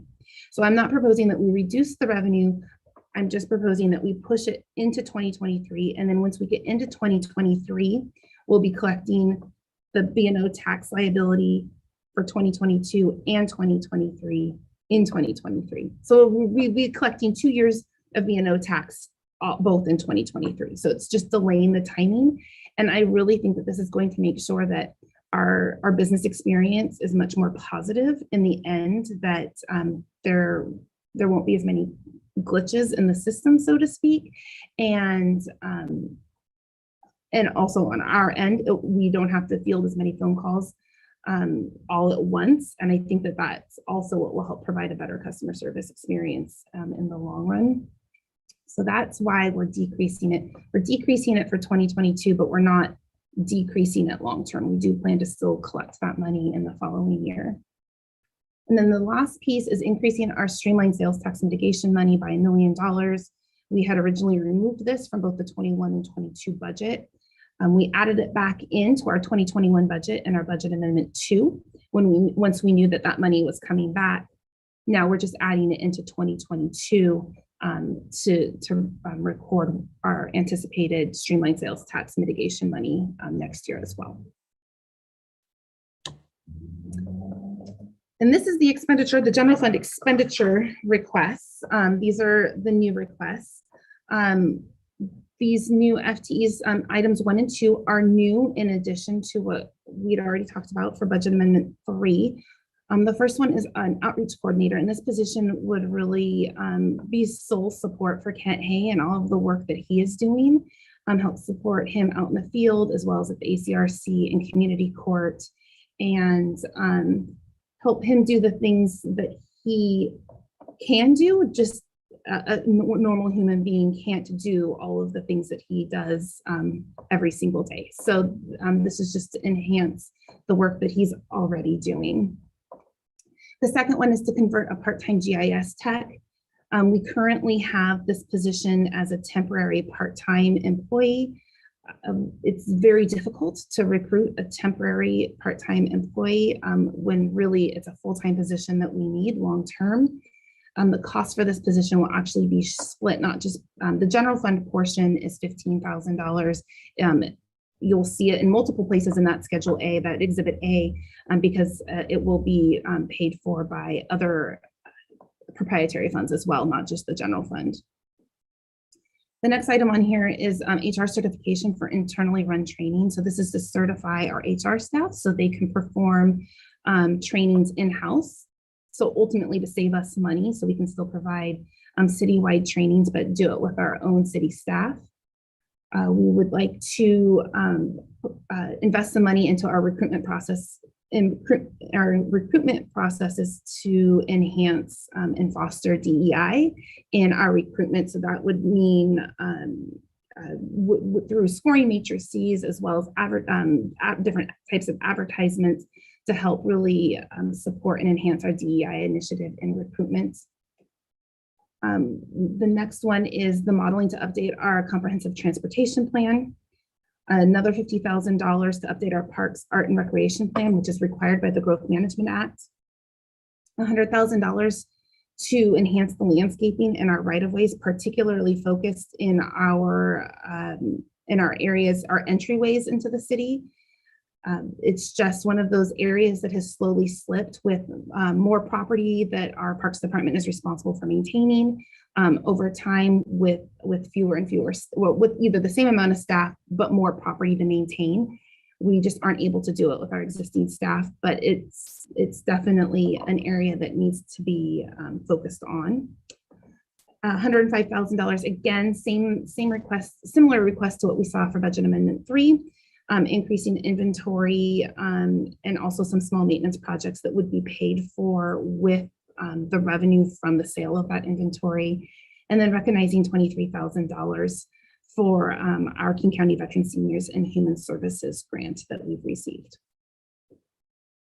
I'll pause here again. Any questions on the new items on this list? Councilmember Stearns. Thank you, Deputy Mayor. Thanks, Jeannie. I had a question about the previous slide, I believe. Yeah, that one. So the number in red, if we didn't do the realignment, would that be green? Well, no, it would be neutral because we currently have that $4.3 million in the budget. Yes, that we would, if we didn't push everybody into annual filing status, there would be no change in that revenue source at all. For 2022, yeah. All right, but I guess, I mean, we're expecting to get that 4.3 in 2023, and Is that where it's coming? Yes, so this is the B&O tax and the square footage tax that that is due for 2022. We'd normally be collecting through a quarterly reporting cycle. But rather than businesses reporting quarterly, we'll have them report annually. So we'll have them report January 1 through December 31st activity. And then that return would be due in April of 2023. Okay, and so that's no businesses would then be reporting quarterly. We're hand selecting a few large guinea pig businesses to just kind of, I don't want to call them guinea pigs, that sounds awful, but really it's to kind of help transition us through to make sure that they get good service when they're doing their quarterly reporting. But I think the ancillary benefit of that is then if there are any kinks to the system, it should be as smooth as possible then for all of the remaining 950 businesses when they go to report in 2023. Oh, okay, great. Thank you so much.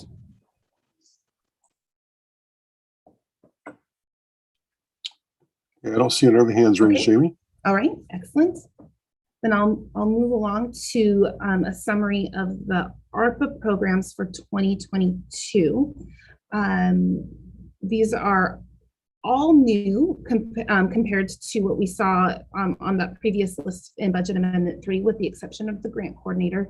Item number 2 on there is an ongoing program that were originally requested in Budget Amendment 3, but everything else here is new for 2022.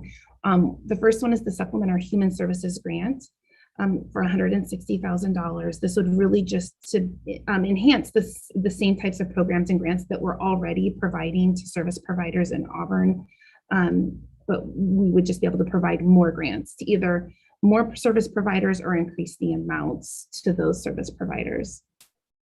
Our Recreation Access Grant Program, this would be to low-income qualified individuals so they have better access, both youth and seniors, to our recreation programs that the City of Auburn provides. The next is our Neighborhood Traffic Safety Program. This is for us to review and repair our roads in qualified census tract areas. Sidewalk Repair and Improvement Program, same thing, repairing and improving our sidewalks in qualified census tracts. Neighborhood street lighting conversion to LED lights in qualified census tracts. Miscellaneous small park improvements, so we're not talking full-blown park replacements, but just small repairs to parks in need in qualified census tracts.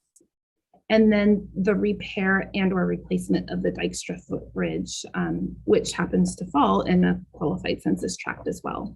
So items 1, 2, 3, and 7 are all expected to actually have multi-year impacts. So the amount that I have listed here is just that 2022 impact of our funding, but there would be small amounts in out years as well. All of those other programs are, the remaining half of the programs are one-time in nature. Any questions about these ARPA programs? Okay. This is a long list. I had mentioned earlier that one of the goals of the mid-biennial review is to kind of pull in all those previously approved projects into 2022 as well, because they have ongoing effects. I'm not going to focus too much on the items that were already adopted in Budget Amendment 1 and 2, because we've already spent quite a bit of time. I think the items beginning with item number 6, though, those are the new FTEs as well as the body cameras. Those have probably the most significant effects that didn't impact 2021, but they are impacting 2022. So I just wanted to highlight them, make sure that we did talk about them. I think there was a question earlier about what those 4 FTEs, what that impact does have on the 2022 budget moving forward. And as you can see, that's number 7 on the list. Those, I think I said 425,000. I had it reverse. It's 479,200 for those 4 FTE positions in 2022. The mayor had mentioned a 909,000. The other piece to that is the Axon contract. So the total $909,000 is actually split between the Axon contract itself and then the 4 FTEs to support that contract. And then, so the recruitment coordinator, the cost for the 1-year limited term would be 137,000. And then number 9, which is the limited term position for the accounting specialist, the one-time cost for 2022 would be a little over 116,000. Any questions about this slide? Okay. And so this is what, Jamie, yeah. I was just, did you say that the number 8 was 4,700 and, 472,500? So there's 2 pieces. So items 7 and 8 go together. Okay. So item 7 are the 4 full-time positions supporting that body camera contract, or at least the work that's going to result from the body cameras. So it's 479,200 for the 4 FTEs. And then item number 8, it's our contract with Axon. It's our annual contract cost with Axon is 427,500. Okay, I gotcha. Yeah. Thank you very much for clearing that up. Councilmember Stearns. Thank you. Yeah, Jamie, I 7 and 8. We're spending more on support than we are in the contract itself. Is that going to change over time, or are we always going to be basically paying more for support than we're paying to Axon? Right, and I suppose support is not the right word. That doesn't adequately describe what that body of work is. That body of work is going to be to fulfill all of the public records requests that we get requesting video footage from the body cameras. Right. I guess I meant it. It's a cost that comes with the contract. And I can't see, is City Attorney Como on the call? I am. Thank you, Jamie. Yeah, I think Kendra articulates herself much better than I can for her. Well, first, I wanted to just acknowledge the amount of work that Jamie has put in, one in this presentation, but also just helping Chief Collier and I navigate through the Axon body contract and then the personnel that will go along. So just to give the background, I know we've presented to council multiple times, but it's because of substitute House Bill 1223 that went into effect in July of this year and requires our officers to audio and or video record certain custodial investigations starting in January of 2022. So because of that, our body cam will be, our officers will be employing body cams starting the first of the year, if not a little bit sooner. So these personnel that you see listed as adding the 4 FTEs in item 7, those include a prosecutor for the criminal division and then 3 clerks, as Jamie has mentioned. I have included in your packet some numbers, but we have continued to modify and update them as we've gone through this process because it is important to me to make sure that our number is accurate. So the reason we're asking for a prosecutor just briefly is all of those officers that are involved in that criminal case will have body camera footage, so that prosecutor will have to review them all. And actually all of our prosecutors will have to review all of that footage. And I've estimated that the footage might come in at about 250,000 hours of video camera footage every year from our officers. And we have a neighboring agency that recently employed body cameras for the first time last month. And in 1 month alone, that agency, the prosecutor for that agency reviewed or the prosecution division, I should say, reviewed over 9,200 hours of video in preparation for the trial. So that's why we are asking for one prosecutor. I think it's largely going to be a large body of work for our prosecution division to incorporate, but we want to be fiscally responsible in asking for this. In the same division under my office, we have the clerks to support this work as well. And we have the other jurisdictions listed in your packet and the number of staff that they have been adding. The universal experience we have learned is those agencies that have not asked for sufficient staff before deploying those body cameras are struggling to keep up with the requests. And one of the angles that I've looked at with Chief Collier and Mayor Backus and the other directors is body cameras support transparency and accountability. And it also goes into the clerk's office of making sure that those records requests are responded to in a timely fashion. And there's many redactions that occur with body camera footage. So one neighboring agency estimated for every hour of an officer's video, it would require 5 hours of redaction work. So for those reasons, we have put together this request. And I'm happy to answer any other questions that you have. Oh, thank you so much. That prosecutor better have a good vision plan.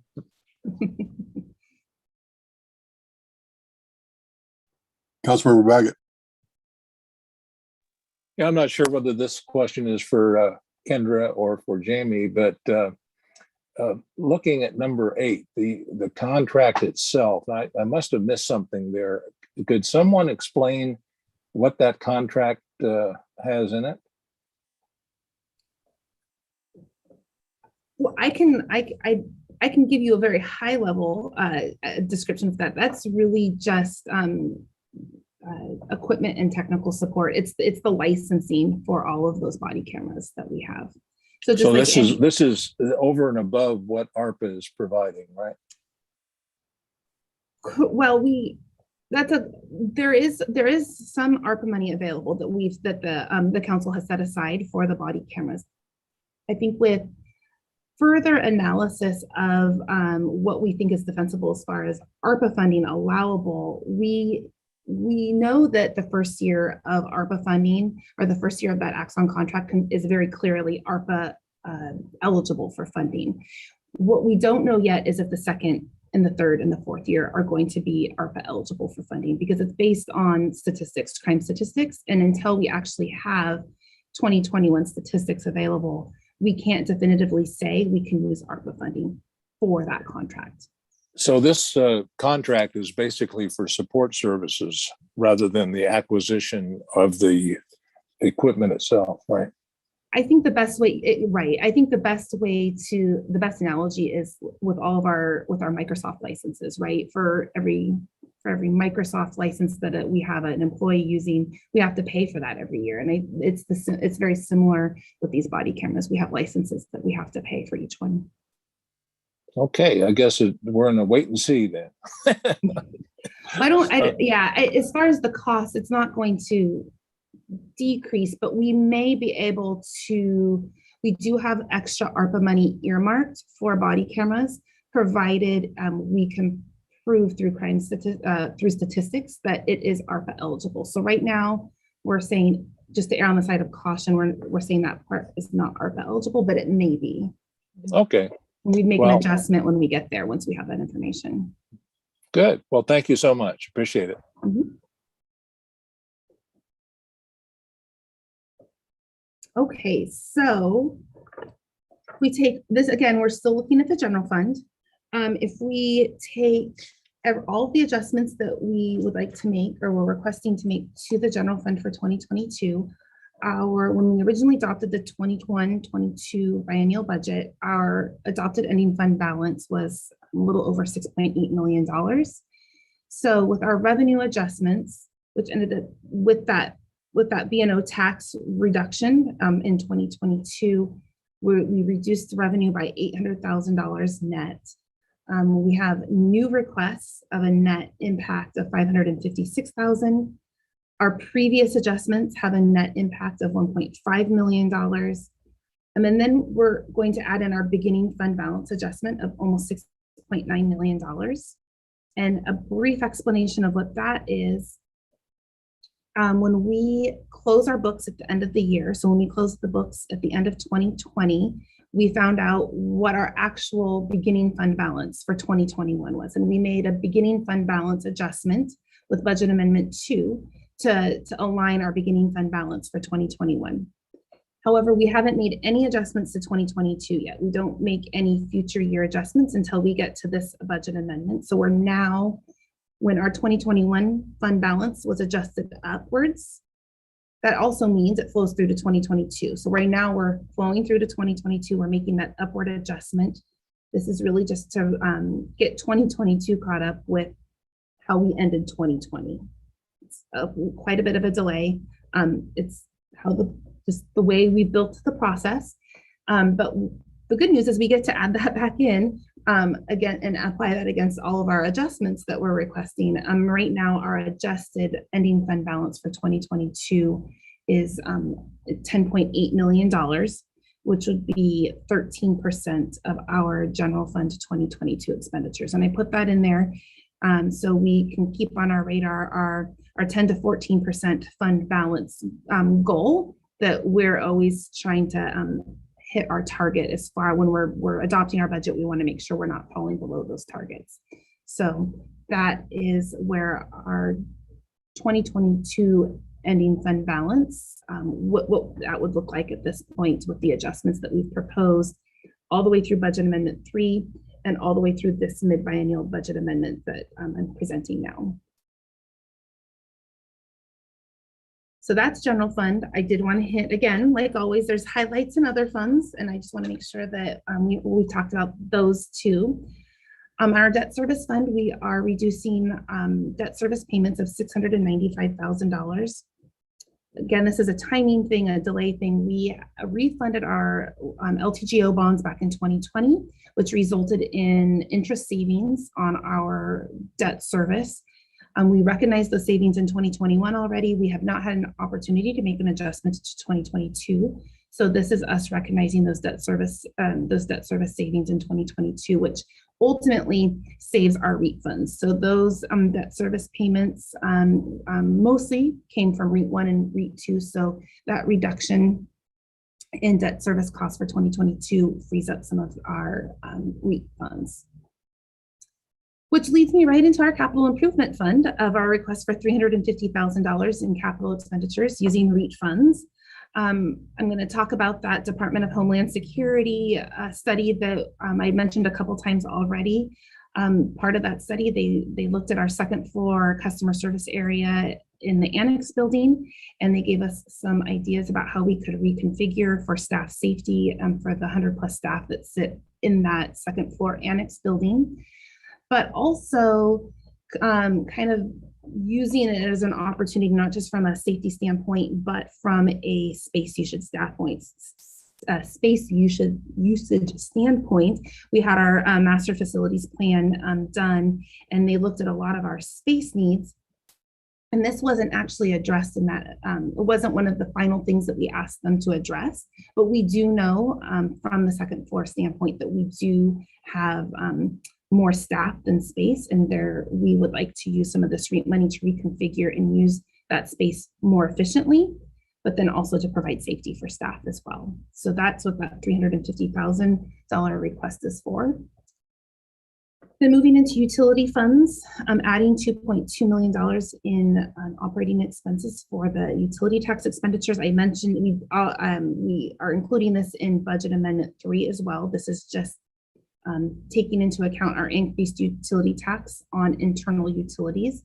We've recognized the revenue in the general fund. We just need to recognize the expenditure coming out of the water, sewer, storm, and solid waste funds.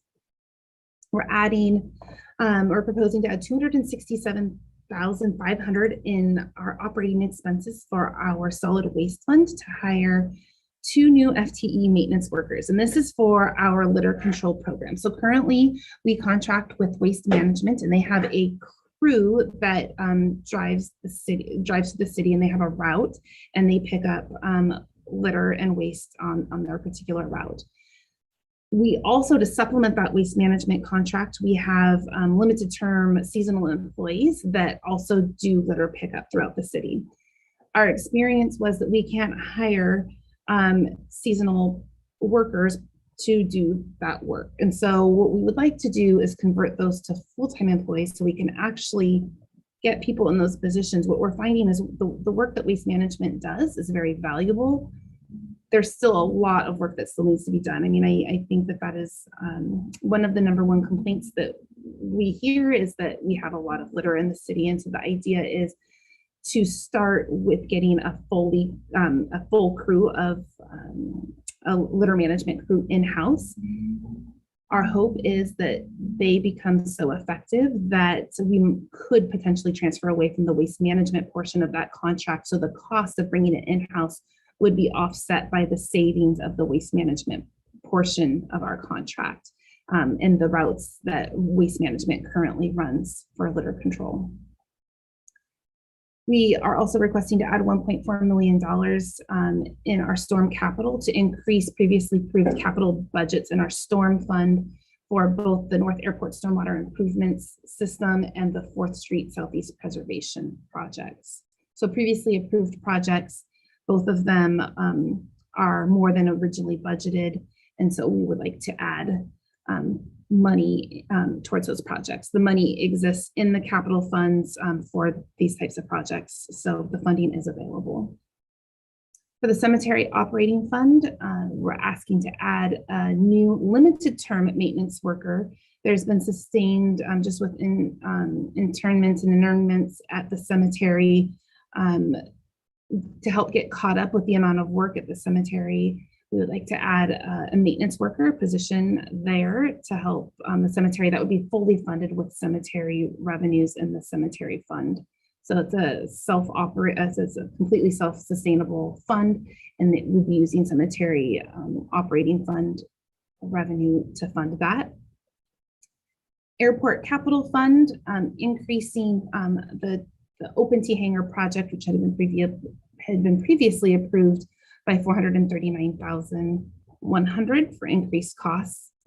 And then this is a follow-up. This is a question I know that Councilmember Baggett had asked about the contracted security officer that would rotate between City Hall Annex and the Les Cove campus. The 2022 request would be $112,000 for that position or person doing that work. Any questions about this page? Okay. We made it. we're there almost.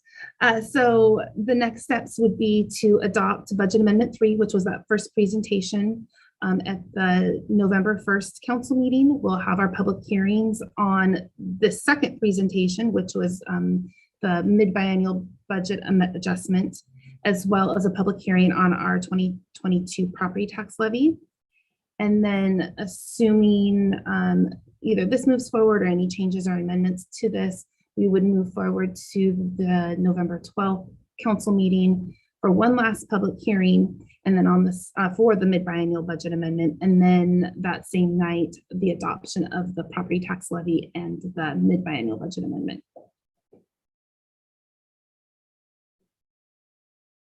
Questions? Council, any last questions for Jamie? I'm really sorry, guys. Next time I'll put in lots of pretty pictures.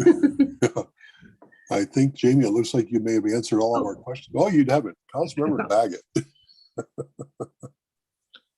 I'm being a real pain tonight. Thank you, Deputy Mayor. Question, Jamie, that November 12th date, that's a Friday, is it not? Yeah, it is. So let's do it on November 15th instead. Hey, how about 14th? No, I'm not. I think 14th is a Sunday, isn't it? Don't confuse me now. Yeah, you're right. It's the 15th. Thank you. Okay.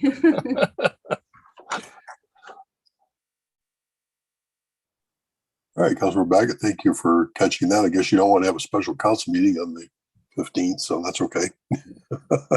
Any other questions before we let Jamie go?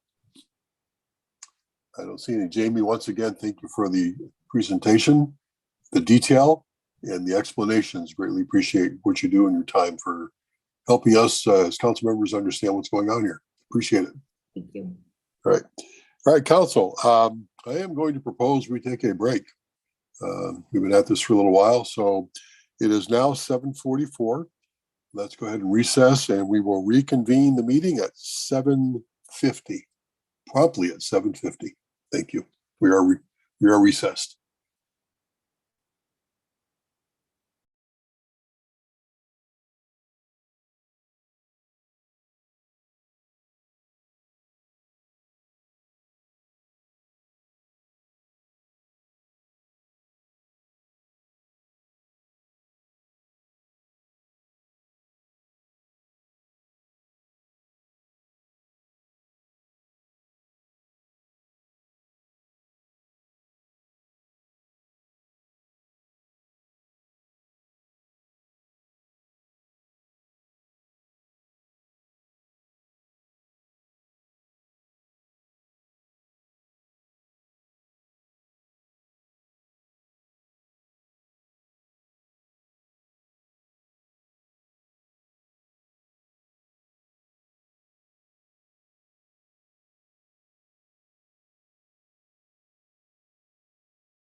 Okay, council, we will call this meeting back to order.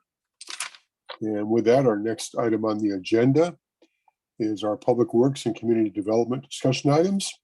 And I will turn the meeting over to Councilmember Stearns for that portion of the meeting. Thank you. I'm Mr. Deputy Mayor. So I've got a couple things on the agenda. And the first is the clean water plan.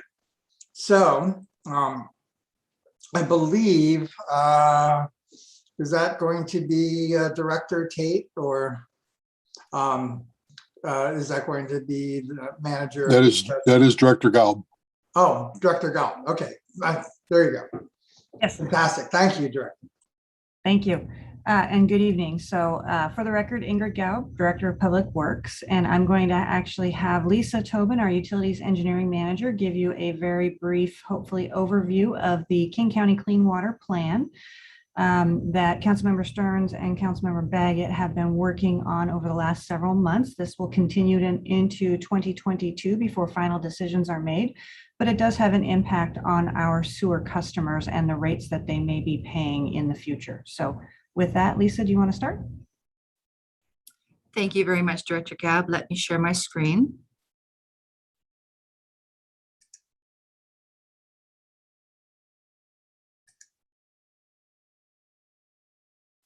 Are you all seeing that?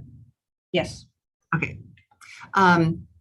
So again, thank you, Councilmember Stearns, Deputy Mayor, and council members. It's my pleasure to give you a very brief overview of the King County Clean Water Plan.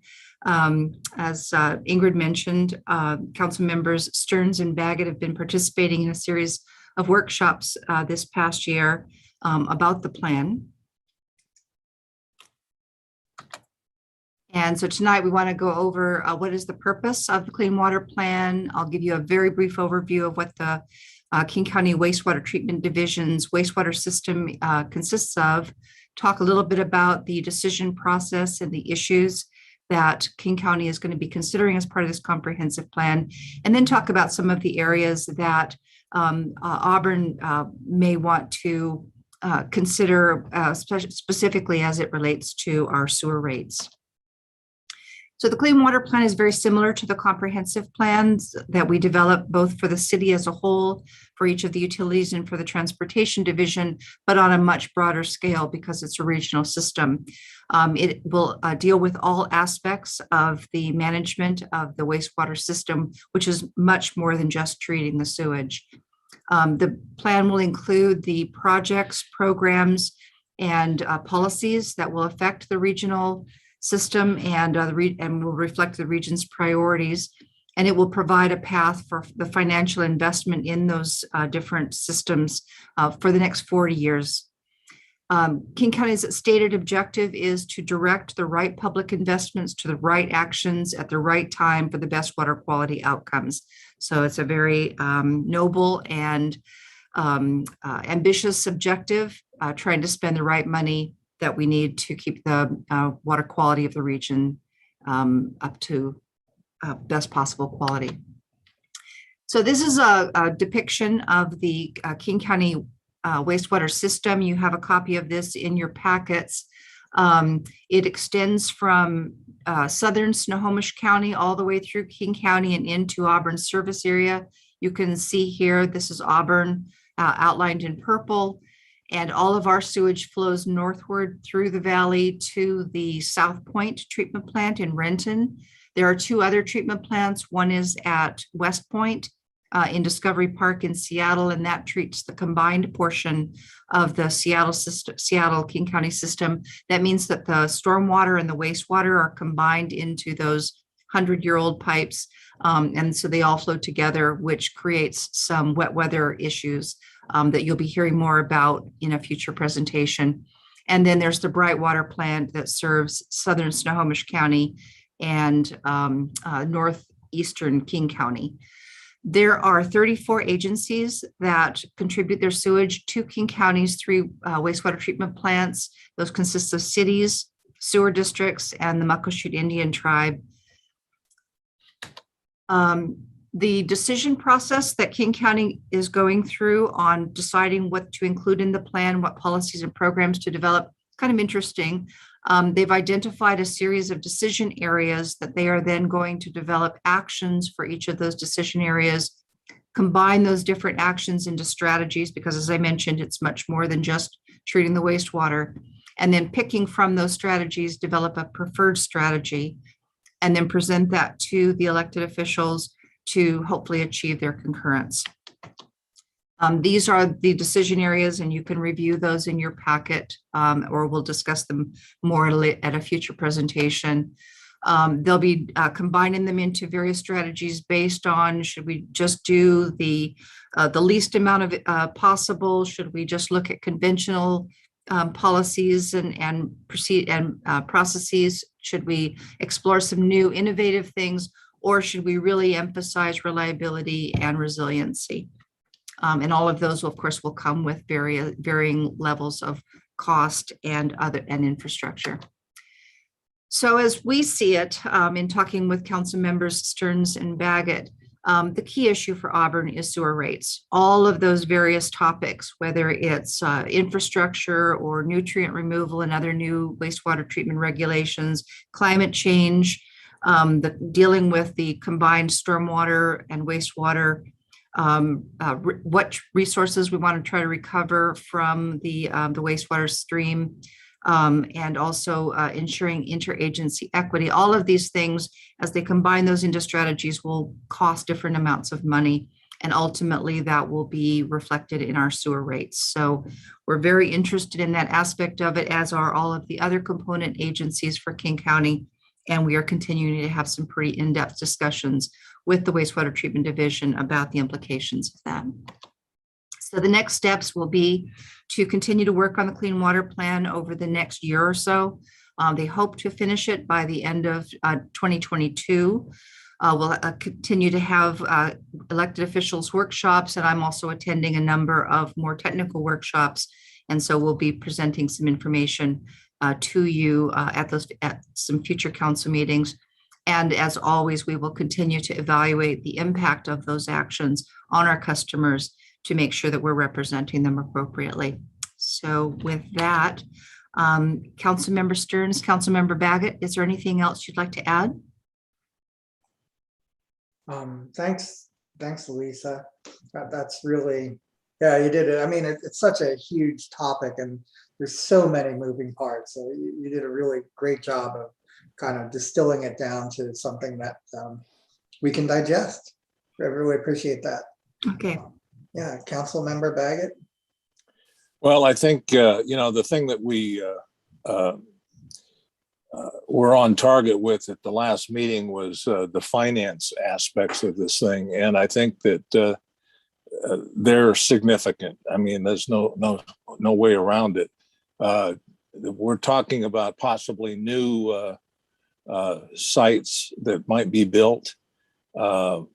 And again, this is part of the strategies and which ones we decide to go with ultimately.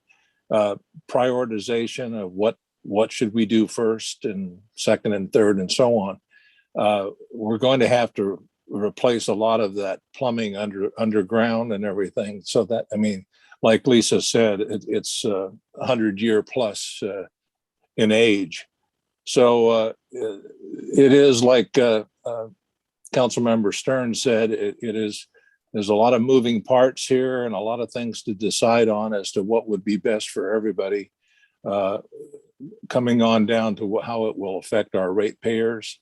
And we're going to be looking at all kinds of funding alternatives and things of that nature as we move through this process. But it's going to be complex, and it is going to be taking time. And I just kind of look at the calendar and hope that we can get through it by the end of next year. That might be extended before we're through with this project. But right now, just that we're attending all these workshops, and I think we just finished attending the workshop number 5, and moving on into next year when we start having our next meeting. But that's about it for now. Thank you. Yeah, thank you. Yeah, there's continually this sort of in the background is this also the sense of, what's fair. I mean, a lot of different cities are sort of staking out their territory. And, some cities have more money than others, and they may feel that they've pumped in more than their share of improvements. And, maybe would like other cities that don't have as much money, conversely, to pay more, which doesn't make sense. So, there's definitely, I think, on the south end of King County, real attention to that issue, and to make sure that what the executive proposes and what the county council votes on is equitable and fair to the ratepayers in Auburn. So that's something that Councilman Baggett and our staff are really attuned to. So thank you, Lisa, for all the work on that, and Ingrid and Jeff, and well, it's a big deal. So thank you guys.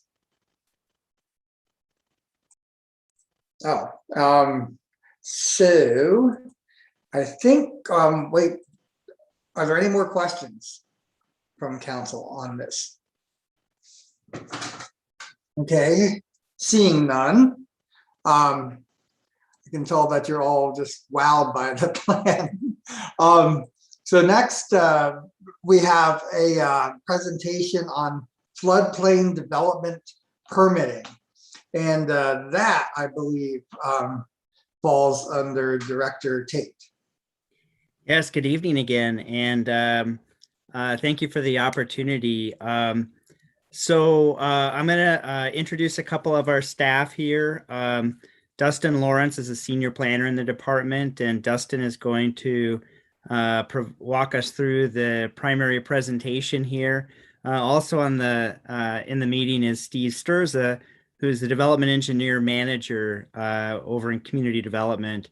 And Steve's available to answer some technical questions that may come up after the presentation. So Dustin, if you wouldn't mind sharing your screen. And while you're doing that, I'll just say that as the agenda bill indicates, this is the fourth presentation in a series of 6 that the community development staff put together on environmental programs, permitting, and issues to provide City Council with a full kind of in-depth understanding of all the things that we do. So I won't go into any detail on what Dustin's about to say. I'll just turn it over to him. And thank you very much, Dustin. All right, thank you, Jeff. Good evening, Mayor, Deputy Mayor, and members of the City Council. My name is Dustin Lawrence. I'm with Community Development. I'm one of the city's certified floodplain managers. So as Jeff noted, we'll be talking today the 4th part in the environmental regulation series. This is on the floodplain development management within the city of Auburn. So when talking about floodplains or flood-prone areas, basically it's an area that's susceptible to being flooded. A lot of the time when we're speaking in floodplains, we also think we speak of it in an area that has a 1% chance of being flooded at any given year, or 1 in 100 chance of being flooded over a 100-year period. There's a difference. A floodplain is an area that can be susceptible to flooding, and then also is a floodway, which would be a river channel or a stream channel. With Auburn, we have 2 large rivers that run through our city, with the White River and the Green River. Of course, both of those are marked as floodways. So no surprise that we have flood-prone areas within our community. So why are floodplains protected? I mean, this might seem obvious, but it's good to understand. Flooding can result in the loss of life and property. There's been some recent examples nationally. The one I always think of is Hurricane Harvey within the Houston area, where there was massive damage to property and even some loss of life. So protecting these flood-prone areas and limiting development within them is very important. But also limiting development within flood-prone and flood protected areas, it saves a lot of money just because of damage claims from insurance, which, everybody pays insurance. So when there's flood losses, the whole community loses. But what's not talked about enough, I think, and what's really cool about being in Washington is there's a recognition that floodplains provide a lot of ecological benefits. Mainly, they provide wildlife habitat and they act as a filtration for groundwater.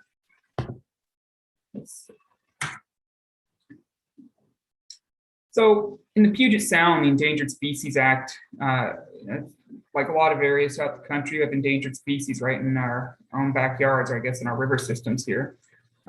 Mainly the bull trout, Chinook salmon, and steelhead salmon. There's presence of all three of those in both the White River and the Green River. So the federal government and local and the state ecology have recognized that protecting our flood-prone areas and floodplains, even though they may not be directly connected to these river systems, there are flood events to where they do form a hydrologic connection. And you can see that on this image here. This example, this was up in Skokomish Valley Road, Skokomish River, where there was a river that flooded and it filled a floodplain area, and it created a direct channel in which you had endangered species that could get into this area because of this flood connection that created. So there's a recognition now to protect a lot of these flood-prone areas in the event that it does flood, even it is a rare event that it does flood, to provide habitat and protection so you can ensure that the species are protected if they're within the rivers.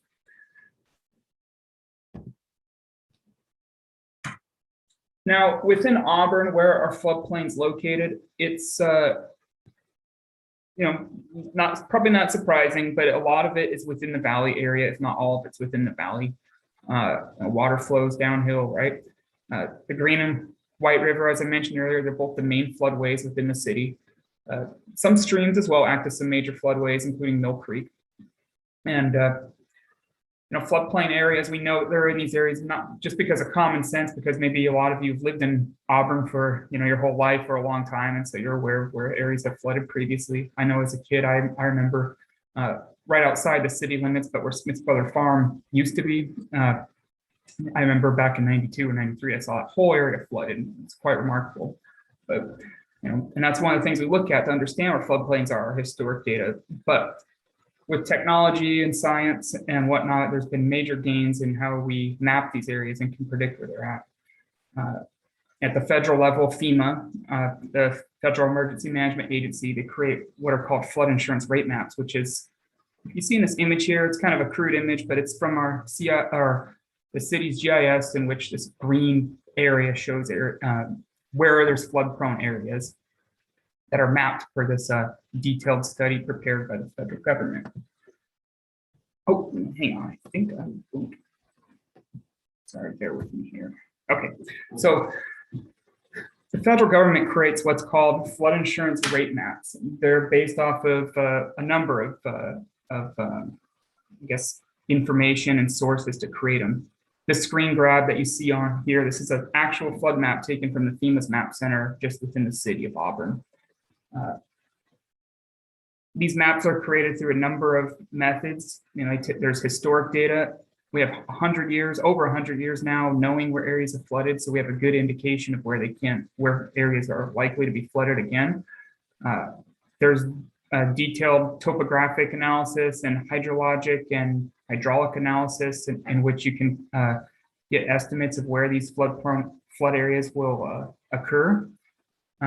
And then, of course, we had community input as well, and then being out on the ground to understand, if there's any minor nuances within the community that maybe a scientific analysis might not catch. Maybe there was a recent project or whatnot that could end up changing the course of some of these flood-prone areas. Now, some of the council is probably aware, and the mayor, of some recent flood insurance rate map changes. Most recently, in August of 2020, the maps were amended. This was a lengthy process in which, with the federal government, consultants, state agencies, in which all of King County, or certainly the portion along the Green River, the flood insurance rate maps were updated. to capture current conditions. There may be some levee improvements, there's been new development. And so, as I mentioned, better technology. So we've gotten even more accurate product. As part of that map update too, the city updated our floodplain ordinance, Auburn City Code 15.68, making sure that there's the recent changes, especially with the Endangered Species Act was incorporated so to ensure that we have habitat protection in flood prone areas and any kind of recent guidance that we received from the federal government. I'll go over this real quick on this flood map just so you can understand it, but basically this dark gray means you're within one of those floodplain areas. It's again, as I mentioned, the 1 in 100 chance of it being flooded.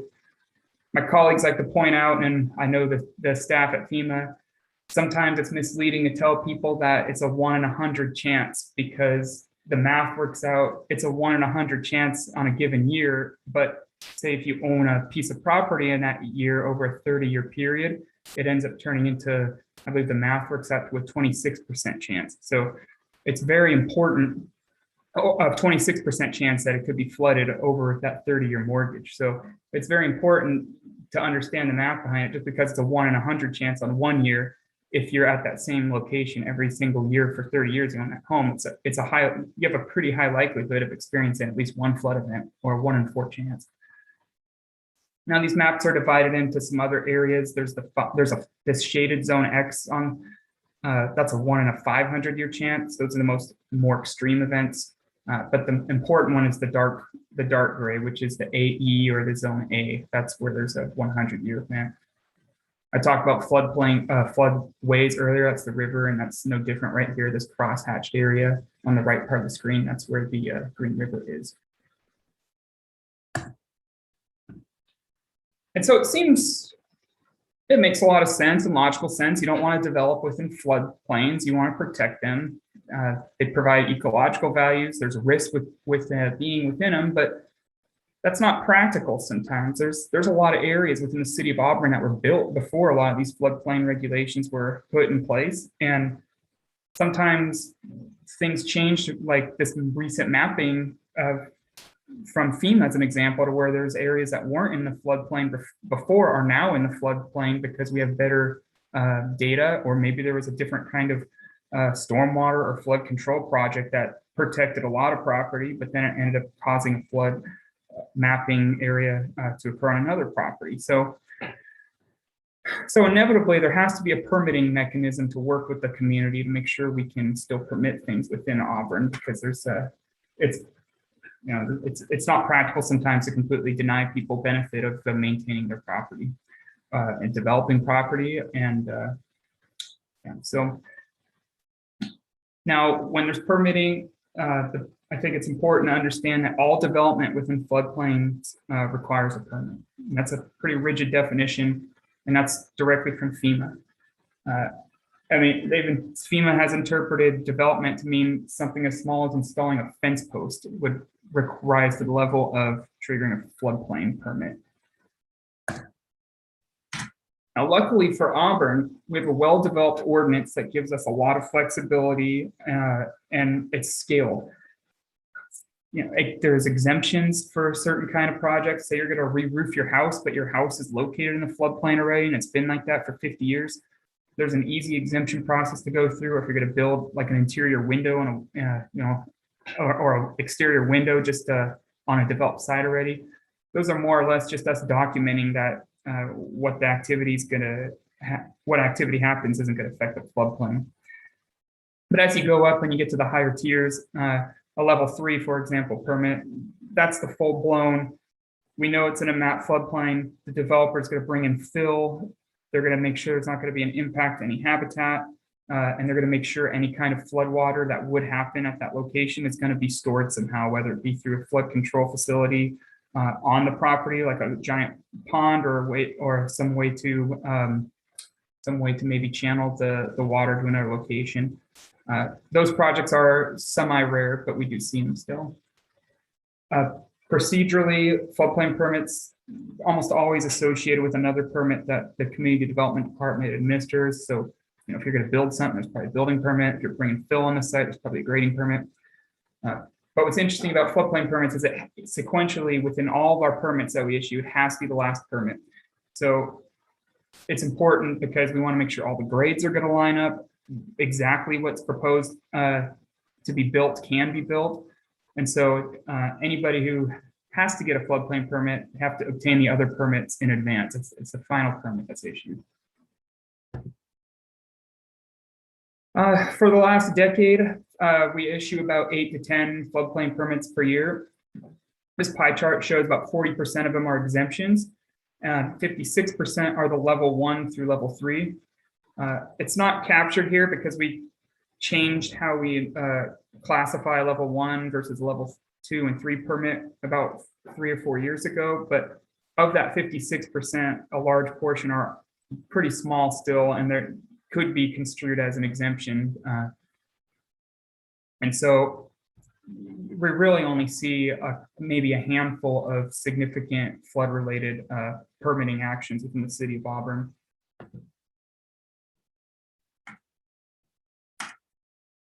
So some examples, on the left, there's the photo of there's some warehouse development over on West Valley Highway in the northwest portion of the city. Those are areas that would have a significant floodplain review and analysis. These kind of projects, again, they'd have to bring in fill to ensure they're constructing outside of the floodplain. They'd have to make sure that they have adequate flood capacity in the event that they're displacing any flood water. And they'd have to ensure to meet a whole host of local, state, and federal requirements as well. The photo on the right, that's just an example of levee work that goes on. That's a very common type of flood permit that we do. We have a lot of levees within the city of Auburn that the county works on quite regularly. Because the levee itself is holding back a floodway, it's inevitably in the floodplain. And so all sorts of maintenance projects, bringing in new fill, bringing in new rock, bringing in vegetation, that rises the review. And that's more of the routine type projects that we look at when we speak of floodplain development. So that's a lot of the local stuff. It's always important when you're talking about floodplain development to talk about the National Flood Insurance Program, or the NFIP. It's an older program created in 1968, federal government. It's a voluntary to participate in. The city of Auburn, of course, does participate in it because of the major benefits it provides. It allows members within our community to purchase flood insurance. But the trade-off is we have to have an ordinance and adopt regulations that FEMA provides us and ensure that they're consistent with their standards. But aside from flood insurance, there's also grant and loan opportunities. There's disaster assistance, and it allows for federally backed mortgages within some of these flood-prone areas. Now, the benefits are great, and it helps to save lives and protect property because, in theory, by following FEMA's regulations and having an ordinance, you're gonna develop within the floodplain to create a minimal impact or the smallest impact possible. It offers this low-cost insurance, and it does allow for some consistency too with floodplain management since it's a federal program. And then in Puget Sound, specifically, it also helps with the Endangered Species Act, that example I talked about earlier with the river systems and ensuring habitat is protected. Now, flood insurance is, there's some obvious benefits. When you're within the NFIP flood insurance program, insurance claims are paid with no disaster declaration, so it's easy to get claims if there's a flood issue. This one I thought was interesting is 20 to 25% of flood-related insurance claims actually happen outside the flood-prone area. So say you live near an area that floods, or you just don't feel good, like, oh, well, the feds say that there won't be a flood on my property, but I still want flood insurance. Well, by the city of Auburn being part of this NFIP, you can still buy cheaper insurance to protect yourself, floodplain insurance. And of course, there's other benefits like insurance can't be canceled for repeat losses, and it's also available to renters as well as owners. So again, the big trade-off, if you're going to be part of the NFIP, you have to create regulations that are consistent with the federal government standards and policies that are consistent with their standards. The big one being any kind of development within a floodplain requires a permit. A couple key ones I like to note, no developments allowed in the floodway. So you couldn't build, or for single family dwellings, so you couldn't build a residence right in the Green River or the White River. It seems like it's an obvious thing, but there might be communities where there's that opportunities there. And there's just some technical type requirements, ensuring spaces that are below the floodplain area needs to be used for parking and limited storage. You don't see that as much in communities like Auburn. That's kind of more of what you see in those communities off the coast where they have like a building built on stilts and they might have like parking underneath it, but it's still a requirement you have to abide by.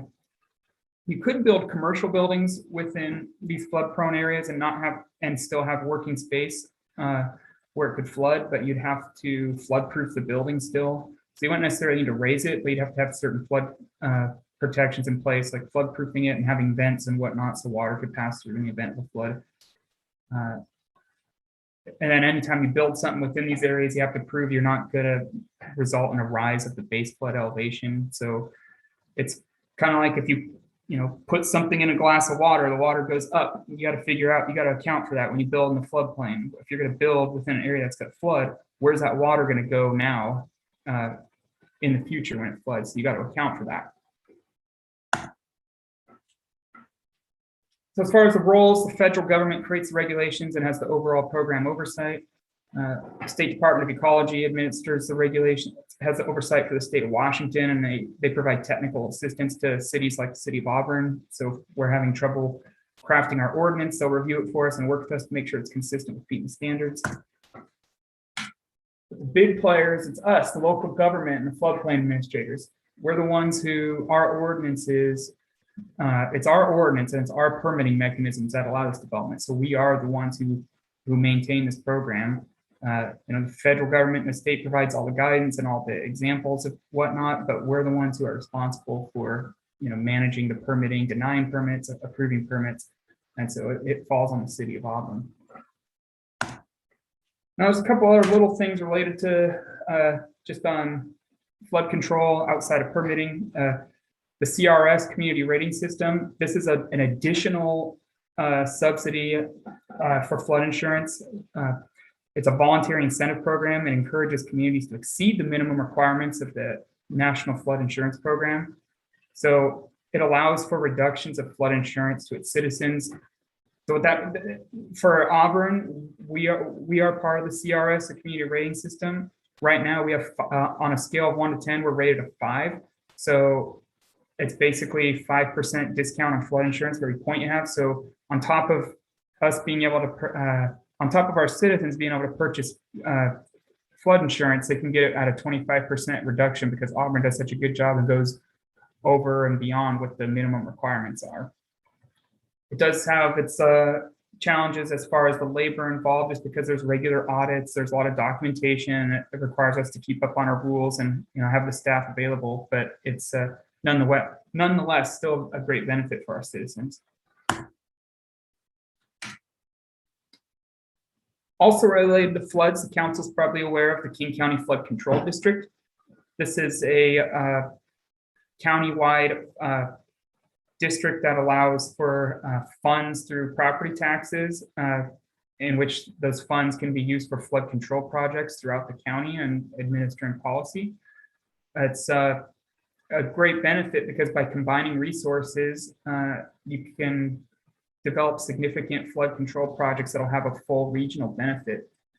You can build, there's benefits to building flood control projects maybe in Auburn that are going to have direct benefit to Kent or Tukwila, and or likewise if there's a community that's upstream from us. And what's cool is within Auburn, we have a representative that participates on the RIO 9, so the Water Resource Inventory Area 9. So there's some cross goals about protecting clean water and administering the goals from the RIO 9 meetings and whatnot, but also having those line up with the flood control district. Right, and I'll just close this out. Some future trends we see in flooding, more emphasis on native vegetation within floodplains. So there's a lot of interest in trying to avoid man-made type solutions, which is concrete and rock, and then try to get more trees planted and more vegetation. It's been recognized that some of the best ways for flood protection is to just let it go to its natural areas where you can. And so, acquiring land where possible and allowing flood areas to reclaim those areas. It's recognized that this is a very well developed area in the valley, throughout Auburn, Kent, Sumner, Tukwila. And so there are man-made facilities that need to be in place, but where practical, try to keep it as natural as possible. And like a lot of things, just better data and mapping tools at our disposal to give us better accuracy on the location of where flooding will occur. So that was real quick, but that was an overview of the City of Auburn's flood administration or flood permitting program. In addition to myself, I have Steve Sturza, the city's development engineering manager, available to answer any questions. Thank you. Yes. Councilmember Baggett.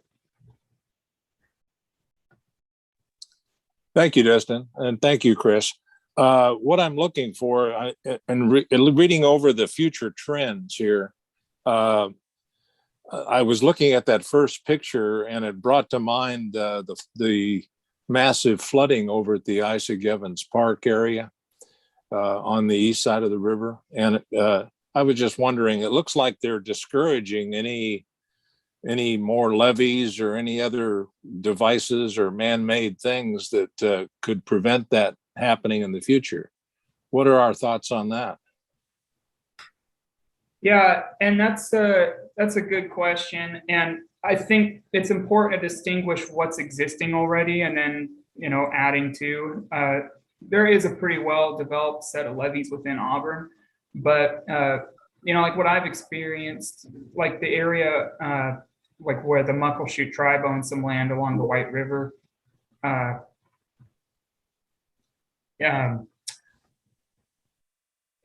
there's opportunities to allow it, you would keep it there, because first and foremost, life, safety, and property protection is the most important. So it's probably more of where you keep it as natural as possible. Yeah, I know they've done a lot on the west side of the river, and I know a couple of us here on the council live on that side of the river, close to that side of the river, and but I was concerned about the parks and things like that are located on the other side. There's not too much populated buildings or structures down in that neck of the woods around the Isaac Evans Park. I'm kind of concerned about that area primarily because that's close to where I live, but I'm on the other side of the river. So is there any thoughts in the future about doing any mitigation in there in that area to prevent that flooding that occurred before and probably will again? Yeah, I'd probably have to just check in with the King County Flood Control District and see if there's any projects within that area and what the long-term plan is. Yeah, I know the Reddington levee on our side and the Corps and the county got involved in that, as did our city. But, it might be nice to kind of keep our park area over there and maybe some other areas downstream there from getting flooded out in the future. I'm sure that upstream, we probably have some areas that people might be concerned about too, but that one just kind of rings a bell with me. Yeah. Thanks, Dustin. Hey, Dustin, can you, I'm just sort of curious, what have been some of the really big flood events in like the last 30 years or so here in Auburn? Oh man, I might have to turn to either Steve or Jeff Tate on that one off the top of my head. I've been at the city for 5 years, but well, you're good luck then. I mean, I'm happy to kind of jump in there. I mean, we have localized flooding events, so we distinguish those from like the river flooding events. So a localized flooding event might not be like a breaching of the river or something like that. It might be related to, if there's a clog in a storm pipe or something like that, or, something that's localized within a street area. We've only had, in the last several years, we've only had one significant flooding event, and that's the event that you saw early in Dustin's presentation where you saw Isaac Evans. We have other areas that flood because they're in floodplains. So I don't want that to mean you wouldn't see standing water. But that one that occurred, I guess it was last year, that one, when that occurred, that was a pretty significant and unique kind of event. Other events are more predictable, or there's another reason that there's flooding that's occurring. Okay, wow. All right, thanks. Do we have any other questions? Council Member Trout Manuel. Thank you, Mr. Stern. Yeah, Devin, the same question as what Mr. Baggett, Councilmember Baggett said. Not only did the park flooded, our golf course also flooded. It took, water came over the river, and it took the whole, what I think is hole number 9, it was completely flooded, and it made another lake out there. Would there be a possible chance of doing something to divert the water from going into the golf course? That's to whoever could answer that. Yeah, that's probably a difficult question for us from a floodplain management perspective. I'm glad that Ingrid just turned her video on. Okay. You might have something to be able to help with that. Yeah, so I mean, we have looked at the golf course in the past, and the issue is that it is connected to the Green River. And so to make any of those changes to try to reduce that flooding is a significant improvement to address how that channel that exists at the golf course right now and drains the golf course, how we actually change that connection to the river. So it's not a simple project, and it's a significant permitting project with the various regulatory agencies, and would likely involve a replacement of a culvert with a much larger size culvert across Green Valley Road. Or Green River. Okay. All right, thank you. Any more questions? I can call on someone, but I won't. If there are none, just thank you, Dustin. Really, that was great. I mean, there is a lot in there. The river is just, well, both rivers are just so much part of our lives here in Auburn. Yeah, water rises. So really appreciate your presentation. So with that, I say thank you and turn it back over to the Deputy Mayor. Thank you, Councilmember Stearns. Okay, Council, any other discussion items this evening? Any new business to cover? All right, very good. That is the end of our council study session this evening. So we are adjourned. Have a great evening, everyone.